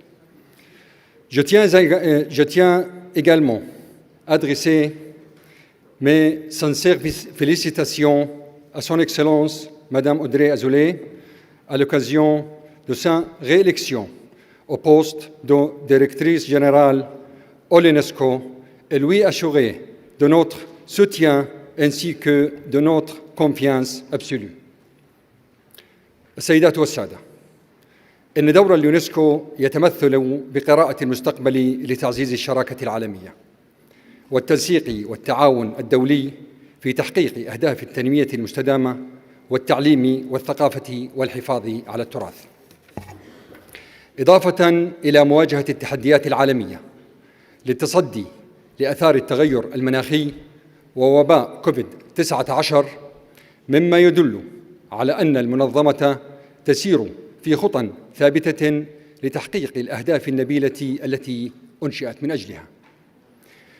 ولما لجائحة كورونا من آثار كبيرة على مختلف القطاعات، فقد عانى قطاع التعليم في المملكة الأردنية الهاشمية والعالم جراء الانقطاعات المتكررة ووقف عملية التدريس وجاهياً، إلا أننا في الأردن عملنا على تعزيز مبدأ الشراكة بين القطاعين العام والخاص لتوجيه الدعم من أجل استمرار عملية التعلم عن بعد، وكذلك تعزيز قدرات المعلمين وتدريبهم على المهارات التكنولوجية المستحدثة التي رافقت هذا النوع الجديد من التعلم. أما مسيرة التنمية في الأردن فقد واجهت تحديات صعبة، على رأسها حالات الصراع طويل الأجل في منطقتنا والتي خلفت موجات من اللجوء المتواصل إلى الأردن، مما جعل منه ثاني أكبر مضيف للاجئين نسبة إلى عدد السكان. فواحد من كل 3 في الأردن لاجئ. وبالرغم من هذا الوضع الاستثنائي فقد سادت في مجتمعنا قيم الضيافة والتعاطف، لا بل أن أول لاجئ في العالم تلقى جرعة لقاح ضد كورونا كان في الأردن، مما يدلل على أهمية اعتبار اللقاح مادة متاحة للجميع، وبما يضمن التوزيع العادل للقاحات وخصوصاً في القارة الإفريقية لضمان تغلبنا على هذا الوباء. أما السلام في منطقتنا فإنه يقف أمام خيارين، فإما سلام عادل ينهي الاحتلال ويفضي إلى قيام الدولة الفلسطينية المستقلة ذات السيادة وعلى خطوط 4 من حزيران عام 1967 وعاصمتها القدس الشرقية وفق حل الدولتين، أو استمرار الاحتلال الذي تعمقه الانتهاكات المتواصلة لحقوق الشعب الفلسطيني والإجراءات غير الشرعية التي تقوض فرصه. وبما أن مفتاح السلام هو مدينة السلام القدس، والتي جاء إدراجها على لائحة التراث العالمي بطلب من الأردن عام 1981 وعلى لائحة التراث العالمي المهدد بالخطر عام 82 إدراكاً من المجتمع الدولي للمخاطر التي تهدد هذه المدينة إرثاً إنسانياً ذا قيمة استثنائية، فإنه لا يجوز بأي حال من الأحوال أن يستمر انتهاكها بالممارسات المهددة لإرثها الثقافي والإنساني من قبل إسرائيل كقوة قائمة بالاحتلال. ومن منطلق الحرص على دعم روح التوافق وتعزيزها، وإيماناً منا بضرورة منح المنظمة المساحة اللازمة لتنفيذ ولايتها المناطة بها في حفظ التراث الإنساني في مدينة القدس القديمة وأسوارها، فقد دعمنا بالشراكة مع وفد فلسطين ووفود المجموعتين العربية والإسلامية القرارات التوافقية التي عملت المديرة العامة مشكورة على التوصل إليها. وبهذه المناسبة فإننا ندعم جهود المديرة العامة في إطار سعيها المخلص لتنفيذ الولاية المناطة بها وتنفيذ القرارات الصادرة عن المنظمة بخصوص القدس، وعلى وجه التحديد إنفاذ بعثة الرصد التفاعلي وتعيين ممثل للمديرة العامة في المدينة، مؤكداً هنا على أن الأردن ومن منطلق الوصاية الهاشمية التاريخية على الأماكن المقدسة الإسلامية والمسيحية في القدس سيواصل دوره وجهوده لحماية ورعاية المقدسات والحفاظ على الوضع التاريخي والقانوني القائم فيها. لقد كانت اليونسكو نصيراً مخلصاً لإفريقيا من خلال جعلها أولوية على جدول أعمالها، وعليه فإننا ندعم بالكامل المبادرات والبرامج التي تأخذ في الاعتبار التحديات التي تواجه القارة الإفريقية في مجالات اختصاص اليونسكو بالتنسيق الكامل مع البلدان الإفريقية، مؤكداً في هذا السياق على أن دعمنا لإفريقيا سيكون دون تردد، وشراكتنا لا جدال فيها، وتطلعاتنا واحدة ومتطابقة. أما ما يتعلق بالذكاء الاصطناعي فنرى بأن اليونسكو تعد المنتدى الأنسب لإجراء حوار بناء حول أخلاقياته، والنظر كذلك في آليات تسخيره لتحقيق أهداف التنمية المستدامة، متمنياً للجميع مؤتمراً ناجحاً لتعزيز عملنا متعدد الأطراف لمواجهة التحديات وتذليل الصعوبات وتحقيق ما فيه خير الإنسانية ورفاهها. شكراً سيد الرئيس. Thank you very much, Ambassador. Thank you very much for your kind words.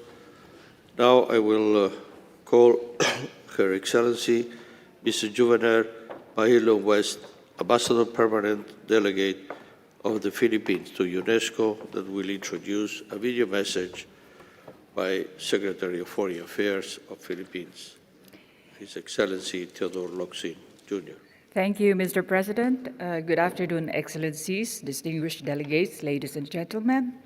The Philippines congratulates His Excellency President Santiago Irazabal Murao for your election, and Her Excellency Madam Director General Audrey Azoulay for your re-election on your second term. You have our country's full support. Excellencies, ladies and gentlemen, I'm honored to introduce the Philippine statement as delivered on video by His Excellency Secretary of Foreign Affairs Teodoro Locsin, Jr.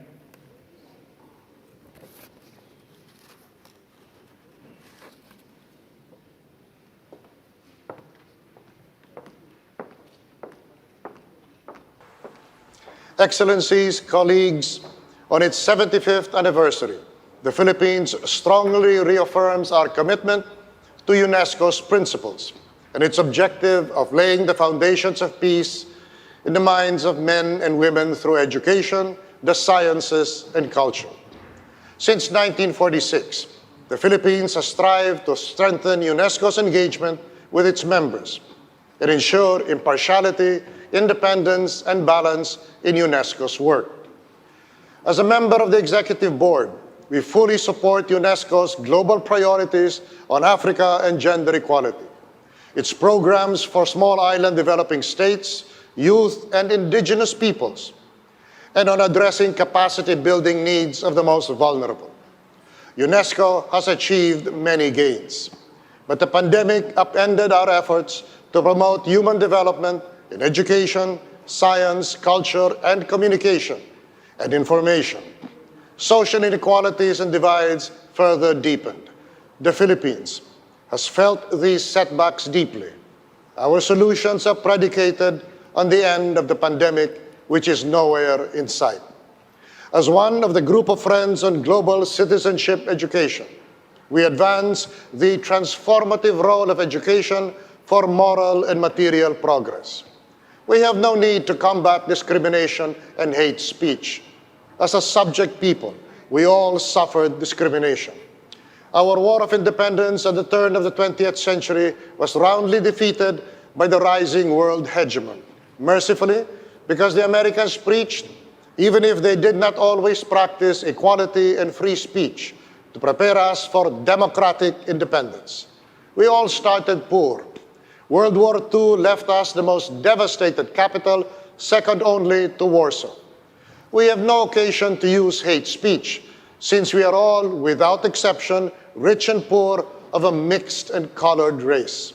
That is why, as UN peacekeepers, Filipinos are loved by all the populations in which they are deployed.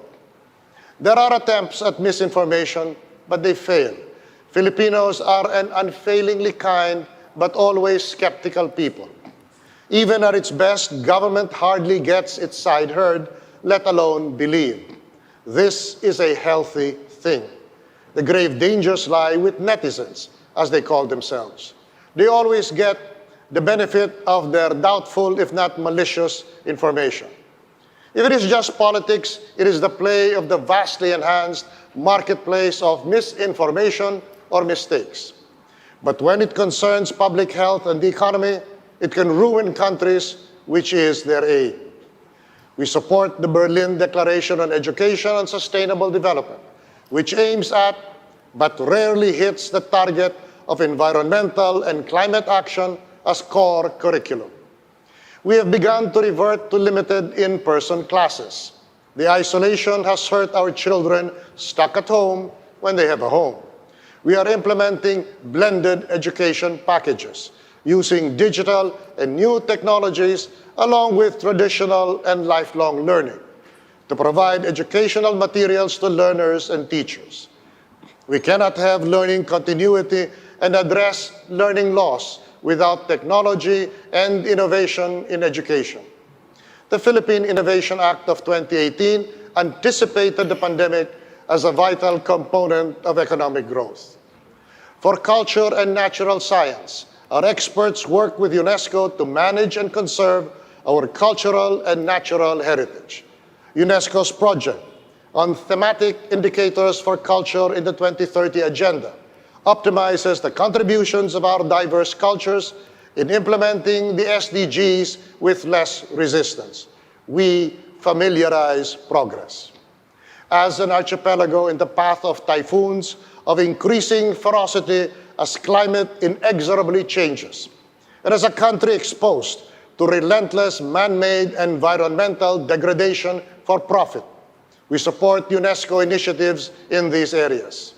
The UN Decade of Ocean Science for Sustainable Development is critical to our future.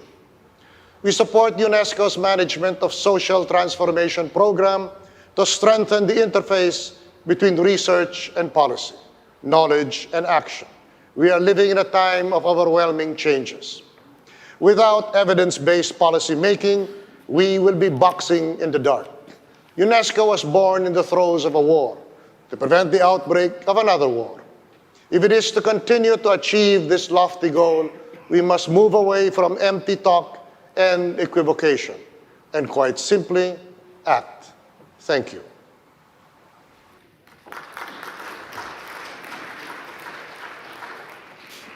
I thank His Excellency for the kind words.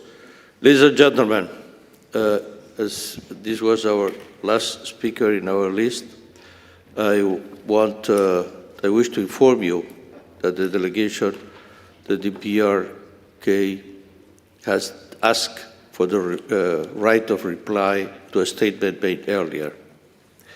In accordance with Rule 70 of our Rules of Procedure, I will accord the right of reply for 2 minutes. Your Excellency, the representative of the DPR Korea, you have the floor.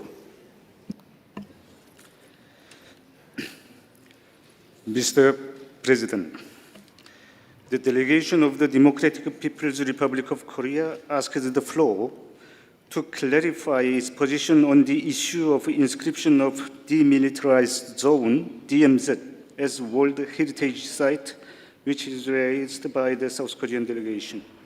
DMZ is the world's most hotspot area where the north and south of Korea acutely confront each other for many decades.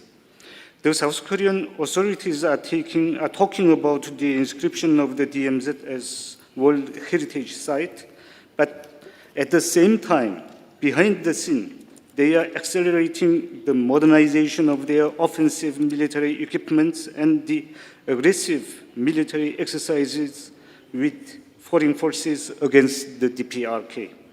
Such hypocritical behavior of the South Korean authorities is none other than a mockery to the international community. If the United States of America and the South Korean authorities truly want peace and reunification, reconciliation and cooperation, they should first renounce their prejudiced viewpoints, unjust double-dealing attitudes, and hostile stand and policy towards the Democratic People's Republic of Korea. Thank you. Thank you very much for your statement. Ladies and gentlemen, thank you very much for statement and inspired words. The plenary will reconvene at 3 p.m. sharp. I would kindly request you to be very punctual and be in your seats, please, by at least 2:55 p.m., as we will have the privilege of receiving the official visit of Her Excellency Madam Sheikh Hasina, Prime Minister of Bangladesh, at 3 p.m. I count on your presence and, of course, a full room to welcome Prime Minister of Bangladesh. Bon appetit at this time, and the meeting is adjourned.